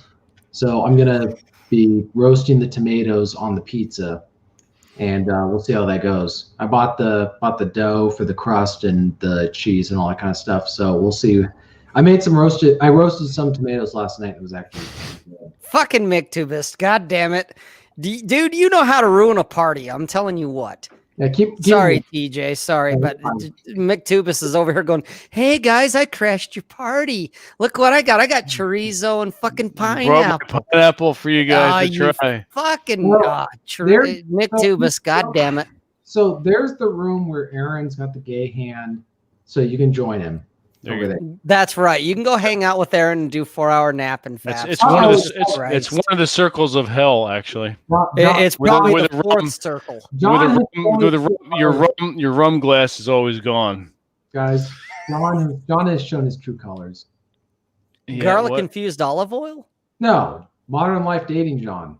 Oh, that John. I was thinking you meant John in the chat. I was going to say, dude, no, John Steele's fucking showing, he's showing testicles here. Yeah. He's talking about garlic infused olive oil. Exactly. The dude's on point. Exactly. Yeah, garlic infused olive oil is very good. Oh, that John, Jesus Christ. You're John.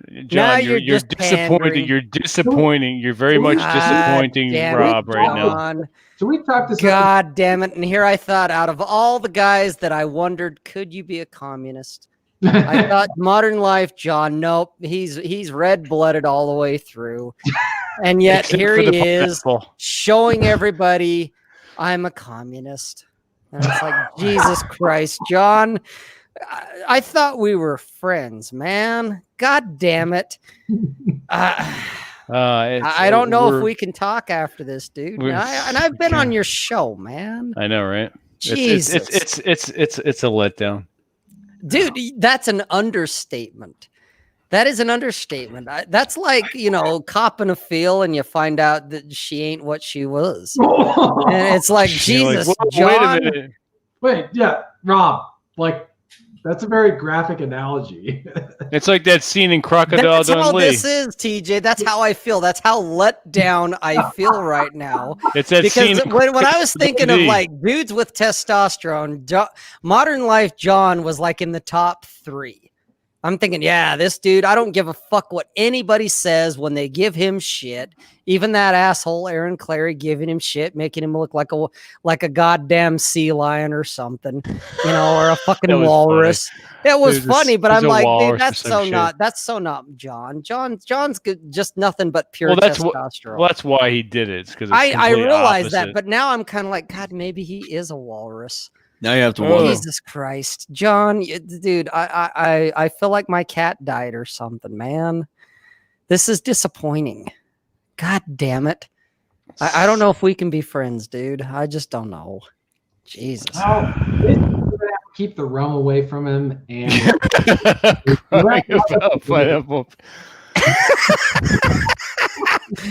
because we have nothing better to talk about tonight. It's a long story, John. We're just trolling you. You came in like towards the end of the show type of thing. You missed the whole fucking thing. You're gonna have to watch the replay. You had to be there. Yeah. No, the thing is, like, I'm the older I get, the more I appreciate different cuisines, but I like keeping them compartmentalized in their respective. Like, there's certain foods that you don't mix. They just don't do well together. Sliced potato baked potato. John, who gave you the trouble of digging yourself a grave in? Like.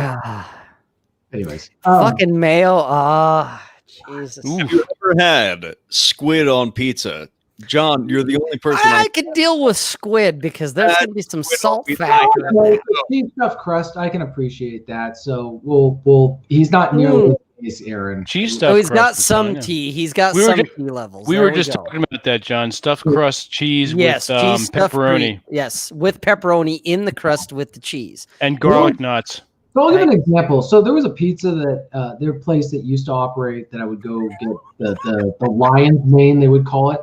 And it was like 6 different types of meat. Sausage, Italian sausage, beef, bacon, pepperoni, salami, and one other type of meat. You're stretching it there, John. Go back to your trailers. Yeah, whatever, dude. This is the guy talking about mayo and fucking pineapple, dude. Whatever. Your credibility is shot. He's gonna have to redeem himself. I'm sure he will. Well, I don't know about that because, when he came on and was showing his nipple, we got banned not once, but twice. Modern life nipple. Within like 30 seconds. And that's impressive. Chesty, what up, buddy?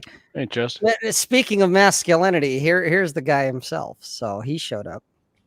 No, dude. You're not doing that, dude. I will slit your throat with one of Bullrush's razors. It ain't happening. It ain't happening. No. I have to die on a hill somewhere, and that's the hill I'll die on. No, ain't happening. That's gonna be an interesting hill, I'll tell you that. I'll tell you what. Well, Bullrush is asking the serious questions. And Red's gonna have pineapple on his pizza just for you. Well, I always wondered about Red, that it's like, I think he's kind of closet, but that's okay. Vince, your hair. What's yes, up? it's hair. I need something more contextual. I think he's saying it's long. Yes, it's long. And Bullrush, yes, I am okay with that hill being bloody. It's going to be long. It's going to be long for a little while longer, and I'm shaving it all off. It'll be gone by the village by the lake. You shaving your head like I do mine? Almost. Hell yeah, this will be fun. Yep. I'll probably have my head shaved for different reasons by then, but who knows? If the doc lied to me and my, the hair loss I had a few months ago. Well, you look like you have a full head of hair right now. I was about to say. It's always been super thick. So when he told me that, like, oh yeah, this is just temporary, I'm like, man, I just spent a month psyching myself up to shave all this off. You should do it anyway. Just how much hotter I feel? Because like right now I can pull all this stuff out. My lighting sucks right now. Thank you, Alec. Nah, I disagree. Throw it out. Nah, man. No, shave it all off. Throw it out. Dude, I've been shaving my head for 20 years. I'll never look back. Never look back. You've got the do-rag or the beanies, so you don't Well, have to. I have to because the hair light that's right above me that's out of camera We'll be blind. will blow out the fucking camera if I take this thing off. We'll all go blind. Yeah, I've had guys bring that up before. They're like, dude, why do you always wear a beanie? You trying to be Rolo or something? It's like, no, motherfucker. I've got videos back from 2018 when I had a different lighting setting, and you can see me without my beanie. It's not because of insecurity. It's I because remember that. the way Yeah. I set my lights up, that if I take this fucker off, I will blow out the camera. And Don't even warn them. Don't even warn them. Just blow out their eyes. Oh, you know what? I can do it right now. I'm asking, did that guy get first drip of You the son of a bitches want to see it? Fine. moonshine? Apparently, James wants to see me without the beanie. Fine. You guys, you called down the thunder. Here we go. All right. Well, all right. Shield your eyes. And Alec, there. It's not that bad. Nah. Well, Yeah, Alex, you stare straight into it. do not stare directly into. I'm not You don't shaving look it. directly into the sun. I'm not shaving it down like Rob's, but I will most likely have a buzz cut. I've had one before. If you go back and look at some of the earlier Masculine Geek shows, you're going to see me with a buzz cut. Nice. You just go take a look. Meow. My eyes. My eyes. We turned on the lights. God damn right. And it's just easier. It's easier to deal with. It's easier in a motorcycle helmet. I'm not sweating my ass off. It's not all plastered to my face and crushed, all sweaty and itchy. That's the one thing I look forward to. Here's Mr. Pineapple Pizza himself. How you making out? Vagabond. Oh, look who showed up to fucking bring the heat. Good to see you, sir. Yes, good seeing you, Vince, John. you like this shirt? This is the 1977 Chinese Star Wars release poster. Oh shit! Nice. Check that out. Let's put you on solo. So we can see show that. it, blow it Blow up, that so up we can see for it big. There we go. Yeah. And this, this part right here, it's vintage, right? This yellow part. Yeah. It says, "Rob is an idiot for not liking pineapple pizza." You. Well, I got a That John, I can only trust him completely. I have to give this man the benefit of the doubt. Nah, he's a slippery bastard. He's slippery. I'd be careful. Well, That's right. so Be here's my careful, question. John. Wouldn't the Chinese Star Wars version be like 3 minutes long because they couldn't mention anything about empires or imperial? Like anything that would make them like, wow, they're criticizing authoritarianism here. We don't. I mean, if you're to watch Chinese Star Wars, it just sounds like when you listen to the audio, it's like.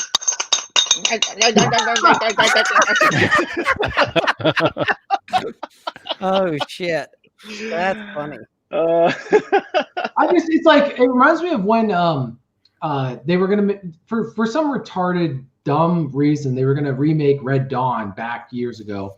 They did, and originally it was gonna be the Chinese invading, and the Chinese basically made such a stink that they changed it to the North Koreans, which was kind of proving the point of the film, right? Where they get to change the plot of a film in America because of that, as if anybody in China was going to watch this movie. But I just thought that was funny. It was like, okay, it's a film about China invading the US, and it got changed to appease the Chinese government.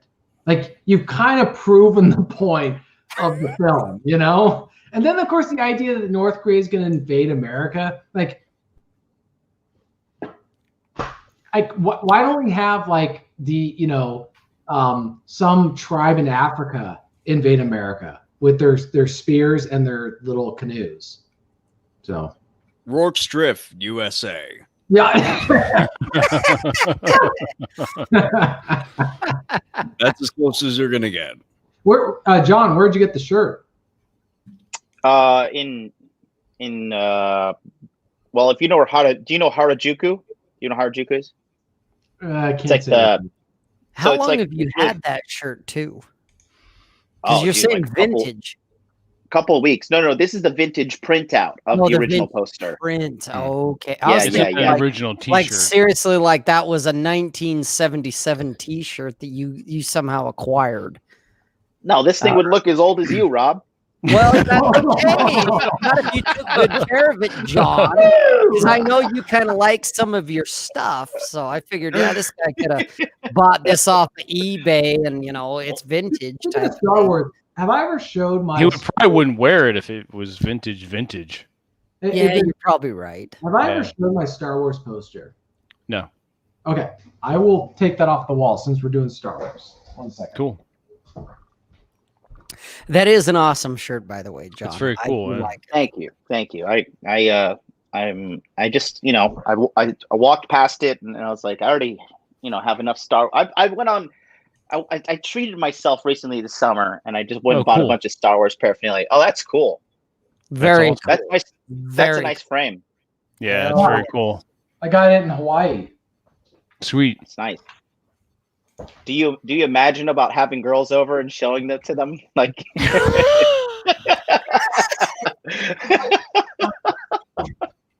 Jesus. Behind this is a slave. Point out the obvious here, John. Jesus, leave it right to you to go straight for the jugular. Well, no, I've had conversations with Vince and Rob know what I'm going to talk about, but like I've had conversations where the poster isn't moving. So let's say they got married, whatever happens. If a girl comes into my house and it's like, that poster's got to go, or I don't like it, it's like, well, that's nice, but this poster was here before you, and it's going to be here. It's not moving. Basically, that's kind of my. You'll be gone before the poster. Yeah, isn't it so funny how entitled these girls are? Are any of you guys seeing an uptick in like girl virtue signaling? I'll tell you a story. Okay, I matched with this girl the other day, and she's 35, so she's a dinosaur. And she's got those velociraptor eggs, And so give them and they're dry and dusty. they launch out of her fallopian tube, and like there's like space dust going around, when they launch. Oh God, I've missed you, John. And so she was digging me, right? And then she saw, come here. So Happy. Let's see Happy.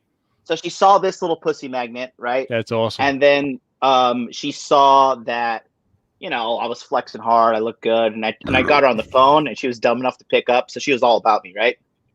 And then she liked me so much. She did the one thing a lot of guys don't think girls do. She went back on my chat app history of like what I posted. She saw a picture of me with a Make America Great Again hat from 2017 and wrote me a huge paragraph like, our values do not align, and I can't be associated with you because this is hilarious. She's like, I have Muslim friends and LGBT friends. I was like, have you actually talked to a real Muslim about LGBT, first of all? They call it the Venn diagram of your group is very far apart at this point. So she gives me this laundry list of things. She's like, and I can't even be associated with somebody with Trump because he's just a bigot and all this stuff. And I was like, bitch, you're from the Netherlands. What the fuck are you talking about? And you're not even American. And I just wrote something about that in the latest newsletter about the whole politics and like, oh, what team are you on? I'm like, I'm on Team Vincent. I'm not on anyone's team. I'm fucking Team Vincent. Get the fuck out of here with that shit. Hey, let me show you my picture of me with the president. Did you do that to her? No, I don't have one. God damn it, you need to have that shit done. You have the skills. You have the one of those cardboard standees of Donald Trump and just pose next to it. John stand next to the president wearing his hat and say, look, me and Donald, we go way back, baby. Yeah.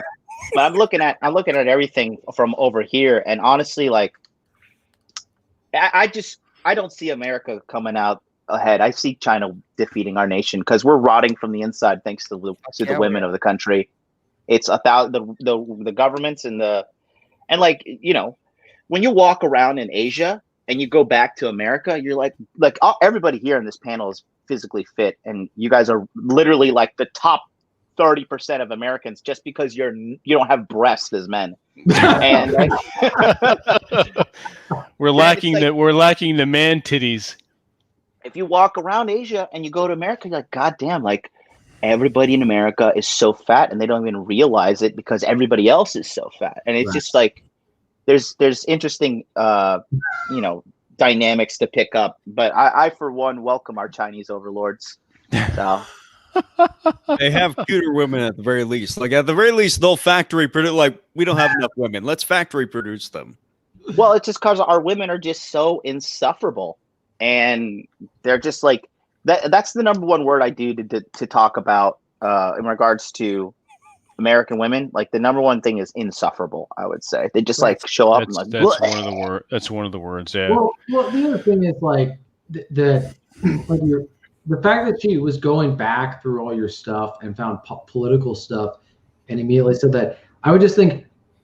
One, I don't care about your political opinions unless you're like, it doesn't, I just don't know what to say to this. Is why the dating, I can understand why guys go to Japan or go to other countries, because that's like part of the dating now is you gotta, I'm not saying you gotta virgin signal, you always need to flip the script type stuff, but I just get to the point like you don't like I can only tolerate so much nonsense coming out of one mouth in so many words in such little time, where they say all that nonsense, and it's like I'm better off watching like a band of brothers for the 30th time than even talking to them. And it's like, okay, honey, there's all the guys who voted for Hillary Clinton, go talk to them. Like, and also we're not talking about how old was she, was like in her 30s. Yeah, these girls are not in their 20s. This isn't a 21-year-old, 22-year-old. These are girls in their late 20s and 30s. They're like Tommy Loren types, right? Who are that fucking video? Yeah, well, like they're setting these mans. It's like it reminds me of this line from this video game called The Getaway, where this British gangster says, "You're in no position to be making demands to me." Like, you're not in a position to be making demands to anybody. You're in a position where whatever you get is probably more than you deserve at that point. But then they rant over. But yeah, no, it's true. A solid rant. It's true. It's funny. Like I you guys know about my situation and all of us on this panel. Like, you guys are all self-made men and you all worked hard, and you guys are commie fucking. I don't want to say the rainbow F word, but you guys know. And right. And so like, I find it hilarious. Like, I've built my YouTube channel and my business from nothing. And now here I am, a self-made man, self-employed. And like, you are like going to lecture me, or like you feel like you have some kind of authority just because you're a woman, and just because like you've been brainwashed by the how do you say it? Oligarchy, right? Of America. Oligarchy. Yeah. Right. That's like, like gotta love the gays, and then you gotta like, don't like white people too much, but if they're not white, like you gotta love them. Like, Americans suck. Like, communism is the best. Like, they just like, they recite this script, and it's like, who is brainwashing you, psychopaths? And I just started reading Aaron Clary's the Curse of the High IQ, and it's starting to make some sense. Good book. Yeah. Oh, Aaron makes sense. Well, they're leaning into what I wanted to ask Vince about was, Vince, so women my age, like I match from like 22, I'm 23. I match from 18 to 22, right? Most of the women that I come across are like something like 5'3" and fat. They look they look like Teletubbies. It's almost all of them have a muffin top, and if they don't have a muffin top, they're not far off. You could see them getting a muffin top in 10 years. This area is very bad too. It's horrendous. Yeah, okay. It's America. I get America. Philadelphia. If I want something different, well, my age range is roughly 22 to 38. That's as high as I'll go. That's about my sweet spot too. I might bump it down to 21 just to see what I get, but I don't fucking care. But the majority of it are large, obese women. That's just, and I don't know, like, everybody says it's the same across the country. I don't know how to respond to that, other than you know, maybe date in another country. I went to Poland for 2 weeks. A lot of real thin women there. I was gonna say you're probably hard pressed to find a fat woman. Well, There was one. There was Yeah. one at like the camp I was working at. There was one. And she was like, and she was grotesquely like she had absorbed the fat from all the rest of the country. Yeah, exactly. She took one for the team. Yeah, So- there had to be one fat woman in Poland, and she was it. well, that's the thing. And it's because. Oh, go ahead, TJ. Sorry. When I was in France, but particularly when I was in Paris, and I was in central Paris, so that probably narrows it down a bit. I didn't see a single obese person. I saw guys like Paris women. The women, Parisian women are beautiful. No, the women in Paris were the most. It was Beautiful. like it was so stereotypical. You'd have these very thin, attractively dressed girls with a baguette in her arm walking by, like freaking like you looked around and they were everywhere. John's going to do his calisthenics now. Yeah, so I just woke up, man. It's 11:30 in the morning over here. Jesus, You would see me killing it in the gym. I have. Yeah. Looking good, sir. Looking good. Yes. So the point is like it's kind of like what John was saying is like we've put in the work to be what we are, and yet they couldn't. Like, it doesn't take a lot of work to not be fat. You just have to not eat like a pig, and you're going to stay reasonably attractive. And so if they can't even do that, like for me, it's just a sign of like what they're sending is I don't care how men think about. You know what that sounds like to me? It sounds like a mixture of white privilege and internalized misogyny. Hell yeah. God damn it, John! Jesus Christ! Absolutely. You had to come on the panel and shit up the whole fucking thing. God damn it! That's the byline for our that's the description for this episode. Jesus Christ! After Bunch of testosterone floating freely, and then the soy gets injected. Not being fat is just not buying the shit that makes you fat. Right? I bought candy for the first time in 2 years. I felt high. Is how off-putting it was. Yeah. Don't eat candy for a couple years and go eat a fucking Kit Kat and go. Oh my God! space Yeah, the fuck sugar out. rush. Fuck. Oh my God, that spike. Holy Holy goddamn. fuck! Yeah. Yeah. I've got a request from Chess Rockwell. He says, "Say, come test drive the new Chrysler Cordoba, James. Come test drive the new Chrysler Cordoba." I fulfilled my financial obligations for the evening. You have. There you go. Yeah. TJ, what you said was true though. I talked about it on I interviewed some chick who is pretty insufferable on my channel. And she was like, "So what dating advice would you give women?" I was like, "I don't know if you're ready to hear this because you don't strike me as somebody who has really, like a strong personality." And she was like, "Okay." And I said, "It's very simple for American women. Okay. It's just 3 things you need to do. Number 1, be more feminine. Okay. Yeah. And then number 2 and 3 are pretty simple. It's just keep your mouth closed and keep your legs closed. Don't eat so much. Don't talk so much. And stop fucking everything that moves." Because these girls, this is what the typical young girl does these days, right? She'll have sex with a guy, right? And everything will be going good. But if there's like one mistake in the relationship, just one, she's like, "Fuck it, I'm a goddess. I'm a fucking perfect princess. How dare you give me one moment of discomfort in my life? This relationship's over." And then she moves on to the next dick. And then this continues for the next 6 to 7, 8 years. Well, the problem because of that is after each successful and then unsuccessful LTR, the expectation level rises. Yep. It keeps, it's like, all right, it was here. All right, that's over. Now it's here. Now it's here. And it's just like, it's gotten to the point where it's unrealistic. Well, look, That was pretty good. How can you do better? Yep. Well, what do you do when you got all the guys simping and thirsting, though? I mean, it's you got the That's the other snake side of eating the its coin, tail. too, yeah.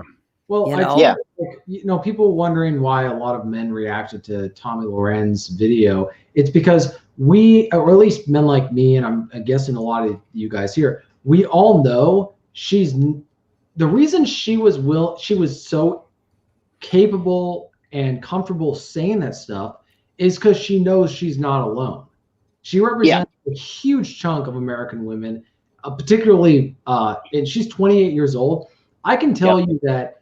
Rest in peace. I can tell you from personal experience, it is like that. It is where they have like this very like thing. And it's just like, I'm thinking, it's like you walk into a grocery store and they're shoving milk that's going to expire tomorrow in your face and say, you better buy this. It's like, I'm just going to walk out the grocery store and go somewhere else. Like, pressure me into buying milk that's going to go sour in 7 days when I can go buy milk somewhere else. That's not going to. I just. But the problem is like no sour milk for you, TJ. Buy this milk. You need to make. But it's funny. It's like she doesn't even. The girls like that, they're hyper masculine because that's how they've been raised. They're hyper aggressive. They're in your face. They're very blunt. They're not feminine. And yet they don't understand how much men do not find that attractive at all. Well, part of it too, TJ, is what Rob just alluded to when he was talking about the simps and the thirsty guys. It's like, well, all right, well, the simps and thirsty guys are not men. So the women have but to, they're going to get plenty of attention from. Well, no, what I'm saying is the women start becoming the men that they want to have in their lives. That's what's wrong with feminism. They became the men that they wanted. Right. Yeah, and they all have these, like, do men pay attention to women they're not fucking? Because we have an epidemic of single mothers raising these dudes, and I was raised by a single mother, and I'll tell you, it was so very hard to find my masculinity as a man without a father figure, and let alone even if you have a father. Some guys have fathers, but dad is like a complete pussy. Yeah. And so then he's like, oh well, I must be a pussy like my father before me, And it's just like, it's just hilarious. You don't talk to my wife like that. Yeah, there's a lot of simping going on, and it's just it's funny though, because what I think who said the standards went up as they keep on progressing to I did. Yeah, each relationship that fails, the standards go higher. Yeah, and what's funny is this. So each relationship, what goes up? The amount of dick she's taken, right? Yeah. And also up. Her age goes up, which means every year and every dick you take, ladies. Well, the expectations go up, but her value is going down every year. Yeah, absolutely. Yep. It's funny. I for one enjoy like the only thing that makes a Starbucks coffee better for me is like when I see a woman behind the counter who's absolutely miserable making it. I'm like, you are so empowered. You are so empowered. Like, Starbucks is horrible. Well, here's the thing: strong, independent woman. Yeah, but the problem is they can vote. Yeah, that's the problem. Yeah. Like if they couldn't vote, I wouldn't really care. But when we're going to see an entire generation of very angry, alone, alienated women who turn to politics as a way of dealing with the fact that they don't have a hubby or kids, like my rights and civil liberties are basically, who knows what they could do. But also they're the ones who are going to start setting this, like they don't even have to make it illegal. If they can just get you fired from a job. I wrote this short story a couple of years ago about how in the future they set a rule like half the age plus 7, anything under that is considered non-consensual. So if a guy is dating a girl under that age, it's not illegal, but you'll get fired from your job if they find out about it, because this feminist group is around raising hell. And that's kind of what I see happening, is where guys who date younger girls in America, that it's going to be, I'm not saying it's going to be like jail or even being fired, but I'm talking like you basically lose your social life. When I was 21, which is when I started dating. This is how late I'm coming to the party. When I was 21, I started dating. I matched with an 18-year-old. I had somebody who I knew over Discord or whatever. They saw the screenshot. They're like, "Isn't that a bit?" Yeah, they thought I was 23, which is what. Like, isn't that a bit young for you? It's like, listen. Hey, James, wait till you get to my age and you date someone who's 20 years younger than you. Right. Which will happen. It will. And you know what? No one fucking cares. Like Toby Lawrence channels my mother to a degree that is disturbing, and I'm like, I don't want to even approach the border. That is Chernobyl. That is the Chernobyl of dating. I'm not going anywhere near that. There are radiated eggs, which are here to, suck the life out of my wallet and everything else. And that's not what That's not what they should be sucking out of you. Nope. Right. Well, that's the thing. Is like you guys mentioned that you were raised by single mothers. I was raised. I was not. I was in the same house as a widow, because my father died. Geez, it was this year 10 years ago, and and my dad was a simp, but like he had like the trad-con masculinity to him. Like he's a cop, big guy, strong guy, handyman, right? Had some masculine traits to him, which were appreciated.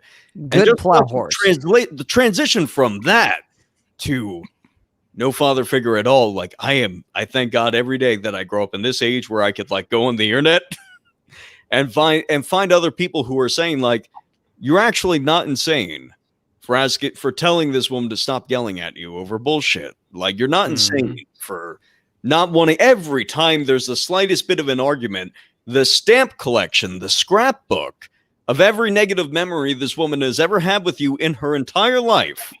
That nasty little spot of toothpaste on the mirror 6 years ago was her 9/11.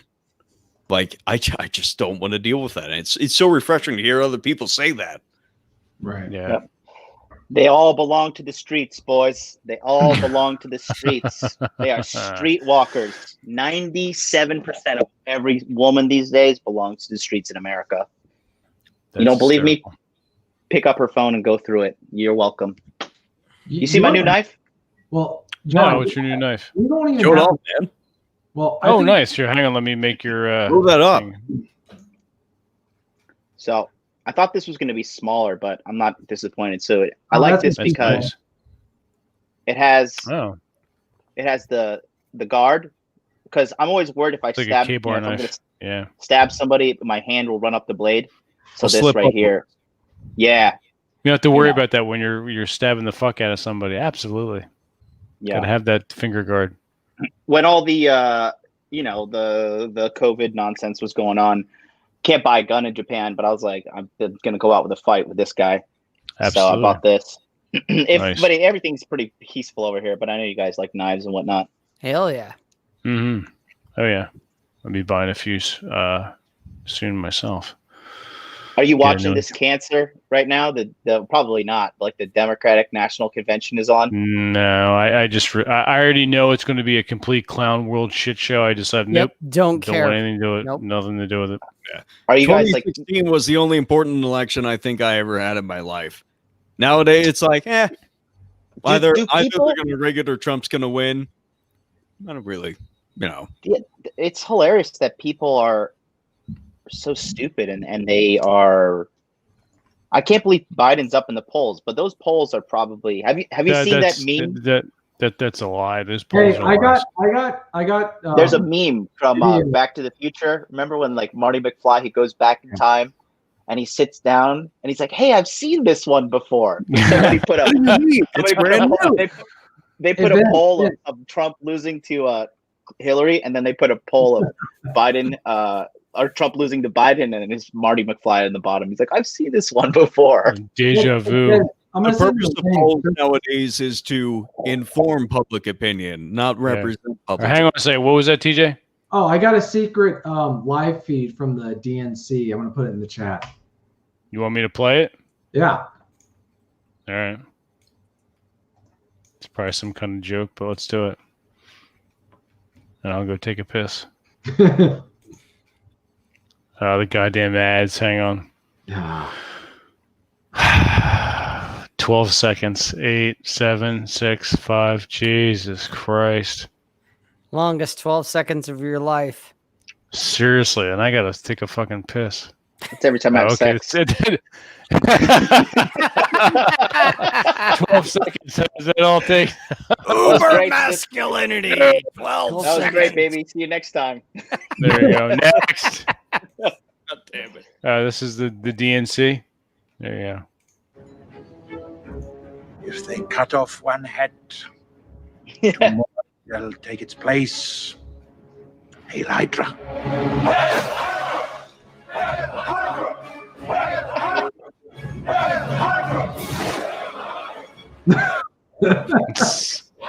That was a DNC national convention stuff. Nice. You know what's funny is there was a local columnist who was talking about Seattle politics, and they actually used the Hydra analogy to compare like the far left, and this was a leftist talking about, they're like, oh, they think they can cut off the head of the Hydra, or some analogy like that, saying like trying to get rid of us is like trying to get rid of Hydra. I was like, that is a good analogy. That is a very good analogy to compare you guys with. But you know, anyways, Vince is gonna go he's gonna do his prostate cancer check. You know, Always got to check on that.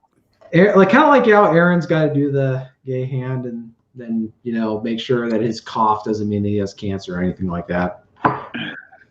So, You guys ever get an official IQ test? No.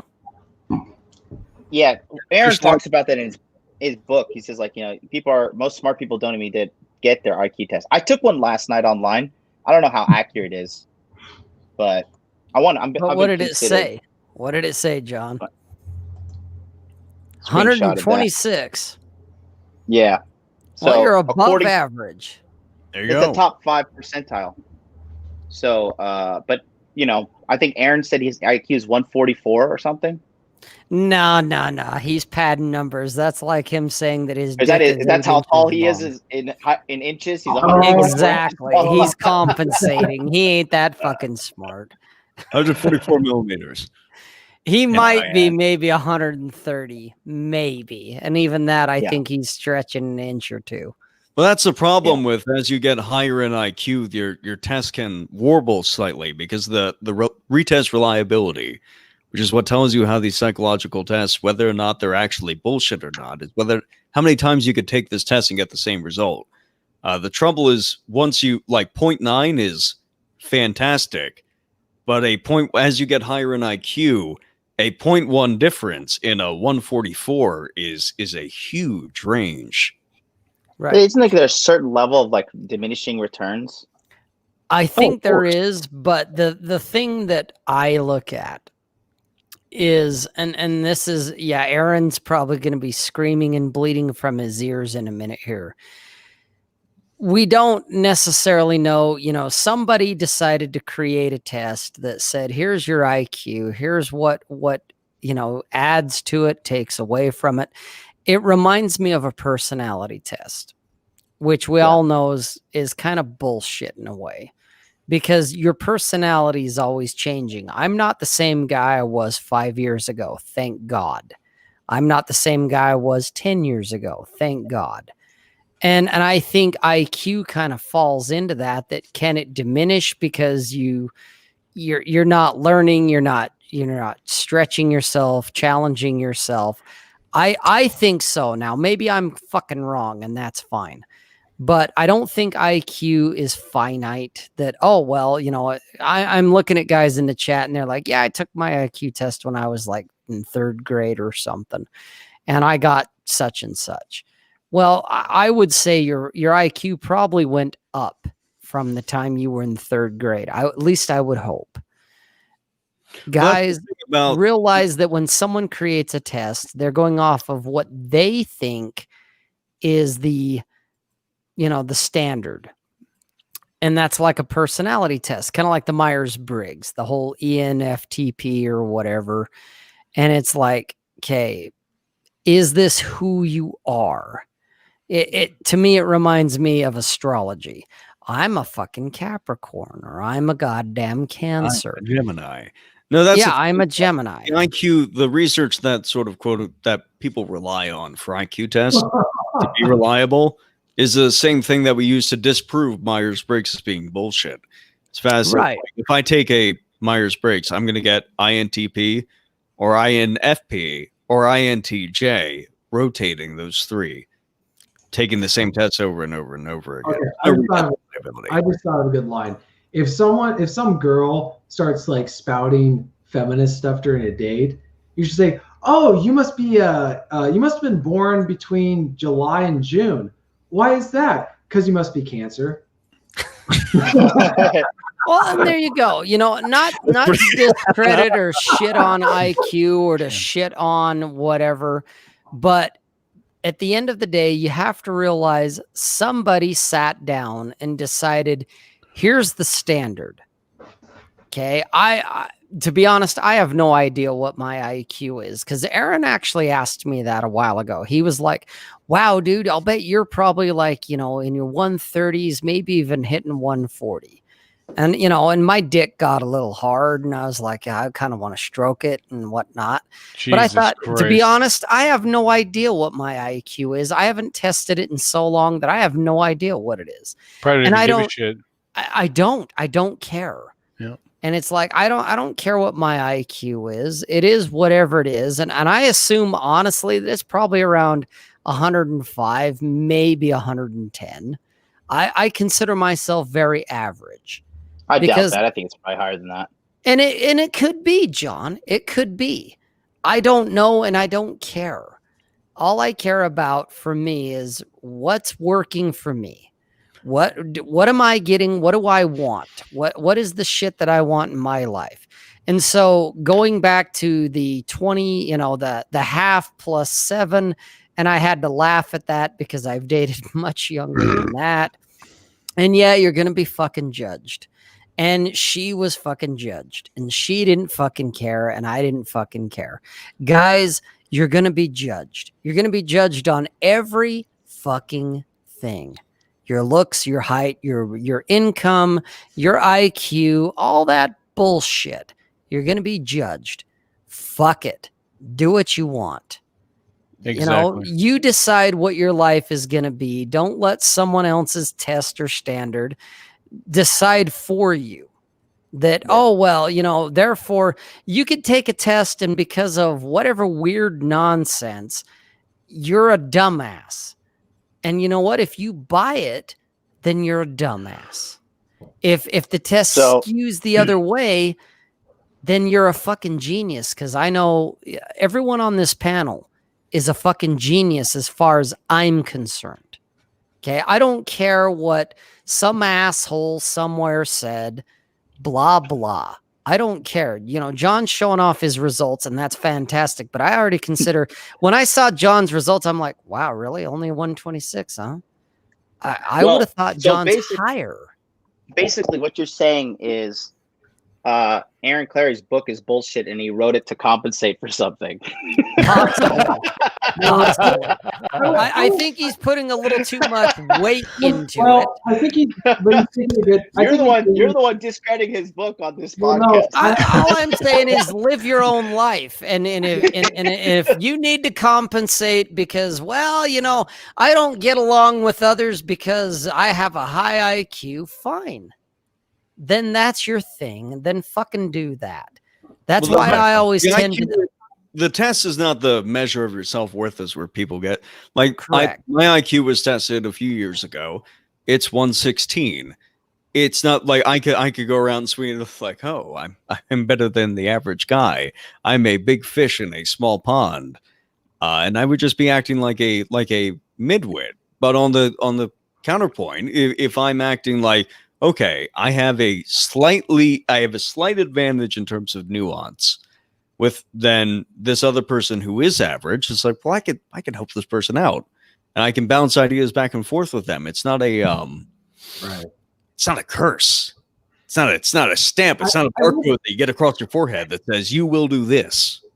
All I care about is what works for me. That's all I care about. Everything else is white noise. Yeah. And so for me, it's like, low IQ, high IQ. I don't care. Well, high Does IQ. it get me results? Yes or no? John, you have a course on helping people recognize different things about communication. Body language is different. John's got something there. I think right? So like having a high IQ didn't keep you from. I'm going to throw something in there. I think that there's different types of intelligence. For example, I can't help but notice that a lot of guys who are not book smart, they're not whatever intelligent. They're considered non-intelligent by today's standards.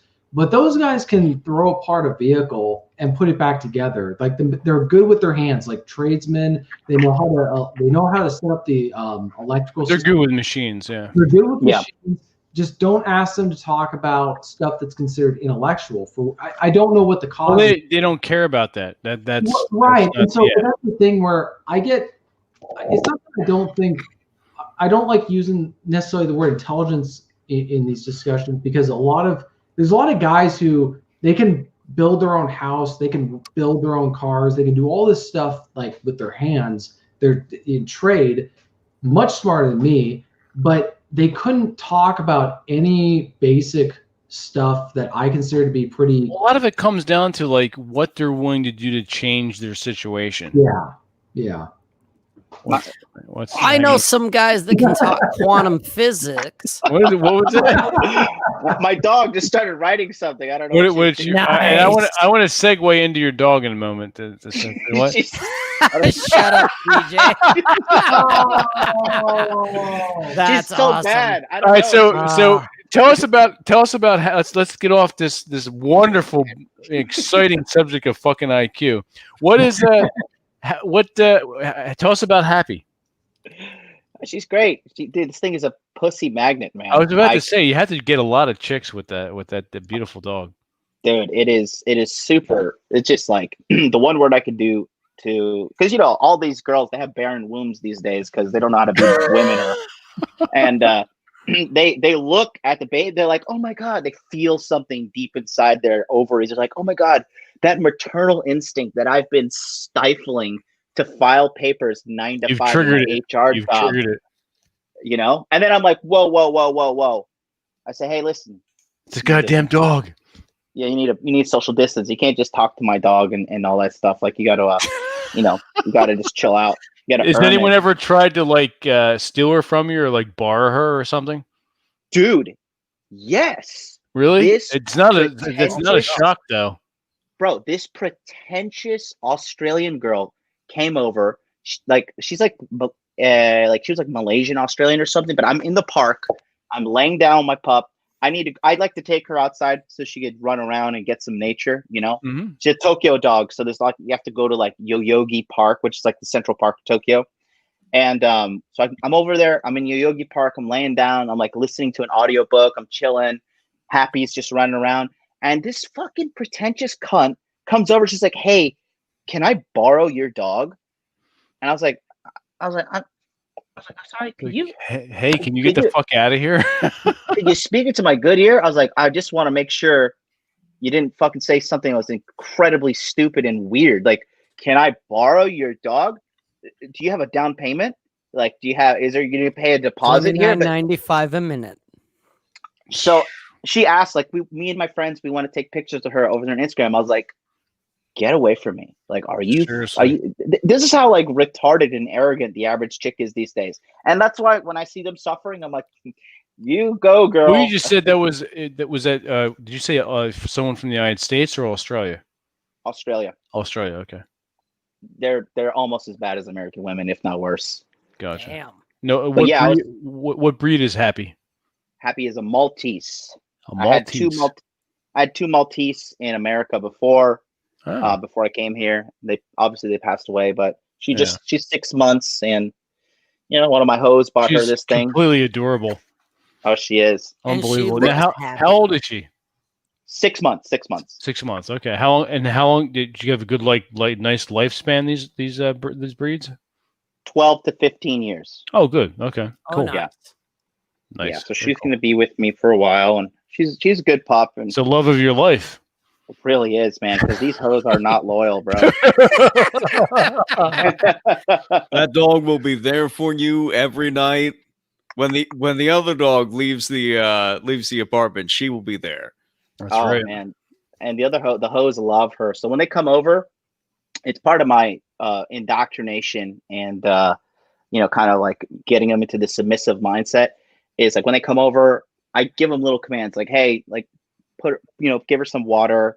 I'll close that door, hold her like this, not like this. And the girls, like, they start to listen and stuff. If not, I'll take the dog away because you don't want to be an animal abuser, right? Ladies. Exactly. That's right. Keep them alive. Cool. I love it. And you've had her for about what, a little less than a year now? 3 months, about 4 months. 3 months. Okay. I got her when she was I've had her for about 4 months actually. Okay, because you were thinking about getting a cat like Mowgli. So that's the thing. I went into the shop that day to look at a Russian blue, and it was sold out. And then they're like, "Hey, you want to hold this dog?" And I was like, "Yeah, sure, why not?" And then they're like, then I ended up buying her. Nice. I feel like should I move this MAGA hat before we get reported? No, I don't care. I don't care. I don't care about that. It doesn't matter to me. As long as you don't show your nipple, I think we're fine. We're good. They belong to the streets, boys. They belong to the streets. Honestly. They belong to the streets. Did someone just fart? What the fuck? No, that was my foot on the. Oh, okay. Jesus Christ. I got wooden floors. Sorry, I'm living in luxury over here. The truth comes out. Shit. The worst thing my family ever did is our second floor has like this walkway after going up the stairs that opens out into the family room. And there's just so the acoustics are wonderful. On one side, you have the family room with wide open ceiling. And on the other side, you have the foyer with the wide open ceiling. And in the middle is this walkway near the ceiling with all these creaky floorboards and below. So when I come over, I fluctuate between like 175 to about 190. And I step right on the corner of one of those. It rumbles throughout the house. And everybody asks, did you have eggs this morning? Jesus. Did you have anchovies this morning? Nice. That's right. Little hairy fishes. Anchovies. Hey, we're back on that one. All right. I figured I'd bring that up before we're gonna segue out with anchovies. So yes. So John, you're not a fan of anchovies on your pizza. You prefer the pineapple. It's disgusting. Are you putting those nasty, salty, fish. Gross raw fish on your pizza? What is this, Uzbekistan?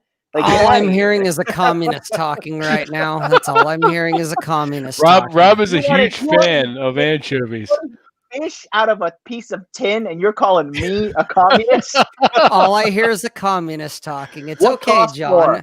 One pineapple or one tin of anchovies? I will take the fucking anchovies any day. All I hear is a communist talking. It's okay, John. Everyone has their Salt Lake City. You have to come out to the Village by the Lake the end of September. No shit. I want to, man. I'm trapped. I'm locked down in Japan, dude. I can't leave. Oh, really? That sucks. No shit. I'm American, so if I leave, I can't come back. Oh, yeah. You don't want to do that then. Yeah. Yeah. But it's all absolutely. Good. One of my That's all right. You can eat your commie pizza, and I'll eat my anchovies. We'll periscope it. We'll do periscopes that day. Yeah. Yeah. Oh my god. Do you want to see the menu of the in Domino's in Japan? Yes. Yeah. Sure. Yeah, I'll share it. Share you it can out. just see the type of pizza they have. What are you munching on, TJ? Your turkey jerky? So what? What are you eating? Are we seeing this? Yeah. Okay. Yeah. So first of all, pizza here is really expensive. Like you can see, this is for example, if you want to order this the World 10 Quattro cheese, a large is $39. Holy shit! Holy pizzas here! My God! This is the 1 kilogram pizza, 1 kilogram of cheese pizza. Oh my God. Yeah, How much is Dude, that? that is a beautiful pizza right there. That's I'm telling you 45 what. bucks. Holy Oh fuck. my God. God damn. Fucking put a They have, knife like, a in my large- heart. And it's from fucking Domino's. Jesus. Yeah. Here, I'll show you. This is what I usually get. I get half and half. I get this one, the mayo jaga. So Oh. mayo is mayonnaise and jaga is short for Man. jagaima, which is potato. So it's baked mayonnaise, potato, and sliced sausages on here. That's the most disgusting thing I've ever Fuck, heard. I'll tell you, Dude. it's right up there. The potato on pizza is good. I have to say. Really? Yes, Is it like dude. is it like crispy like a French fry? No, it's sliced baked. It's like almost like gratin potatoes. You know what I'm talking about? Yeah, I know like- exactly what you're talking yeah. about. Potatoes all gratin. Yeah. Ah, That, and then the tropical, obviously here, which is pineapple Rob's and- nemesis. Ham. and ham, ah. which is delicious. Fucking killing me, John. You really are. You're fucking And killing then me. they got some of the, like, I think the seafood pizza we were mentioning earlier is Squid. right here. This is Anchovy. the seafood special white sauce, shrimp, octopus, mussels, clams, green Clams. peppers, cherry tomatoes, white sauce. They May forgot can the tell fucking kitchen White sink. sauce Look at and fuck the No, fuck the white sauce. yeah, may fuck the white contain sauce and shells the and cherry bones. tomatoes. Dude, I would so do that pizza other than the white sauce and the cherry tomatoes. The rest of it, Who's dude, to call me now? that is no, fuck you. That is straight testosterone. Yeah, right I'm there. not the whites. I'm not really into the Yeah. the no sauce on pizza. Fuck This It's one's not good, pizza too. at that point. This is The a fuck is that 4-piece. thing? It's a 4-section pizza, so it's the garlic master, the margarita, which is here, Ooh, the garlic master. deluxe, God and then the damn. seafood special. The most popular pizza in Japan is margarita pizza. Like, literally, it's like their go-to. Wow. And when they serve you pizza in any shop, they like always give you a bottle of Tabasco to put on pizza. It's just like it's Dude, country that's not staple. bad on That's Tabasco. cool. You should do That's cool. sriracha sauce on fucking pizza. That's good too. Yeah. I don't eat sriracha, but I do eat the. Have you tried that new the scorpion Tabasco? Mm-mm. No, is that good? Haven't tried Bro, it. it's super Not on pizza. spicy. You don't put that. No, you put olive oil. You can put Parmesan cheese. You put red peppers on pizza. Everything else needs to be segregated. the Well, way like we- TJ, like The I way said, God intended. hang on. God- Like I said, you can put anything you fucking want on your pizza. You just if you make it public, you will be mocked and ridiculed. Yeah. Amen, brother. Amen. Best sermon I ever heard. Mm-hmm. All right, Yeah. gentlemen, it's coming up on the 2.5 hour mark, so we're going to call it. So let's do a little bit of housekeeping. And once again, thanks for coming in, John. It was good to see you. You're welcome. Thanks for having me. Absolutely. So, TJ, where can everyone find you? tjmartinell.com. There you go. Rob. RobSays.net. Awesome. James, where can everyone get a hold of your work? Alrighty, you can find me on ashofcreativity.com. You can find me at Ash of Creativity on Twitter and on Facebook. And finally, you can find me at Ashes of Creativity on Instagram. And you can look for the same username on Twitch, which I've recently been playing. Ah. And that's been a lot of fun. I've been streaming No Man's Sky the past couple of weeks. Fantastic. I'll have to go check that out. We have a Masculine Geek has a Twitch channel. I need to start streaming too, especially our D&D Yes. games. I think that would be kind of cool. It's so much fun. Absolutely. Yeah. And now, John, last but not least, and if you want to plug your course coming up, please do. So yeah, Monday I'm coming out with my course. It's only available for 5 days. It's part of the entire coaching program that I offer, and it's the complete online dating package and how to maximize your online dating, how to manipulate and beat the algorithms that are set up to extract money from men. I show you how to beat those. Nice. And then also I do 10 2-hour-long sessions of Zoom coaching. So there's going to be like 100 plus guys in there. We all get in there. We bring in our profiles. We do Q&As. We cross notes. And it's going to be a very comprehensive course, close to 3 hours worth of material, if not more. And Cool. guys, just so you know, Saltdaddy.net. Saltdaddy.net. Go to saltdaddy.net. Sorry.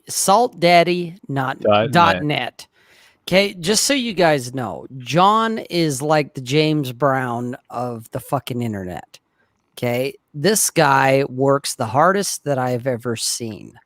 And I'm not saying this because I've been endorsed or paid or any of that. This fucking guy puts in more hours, more time than anyone I've ever met. That's why I'm saying he's the James Brown of the internet.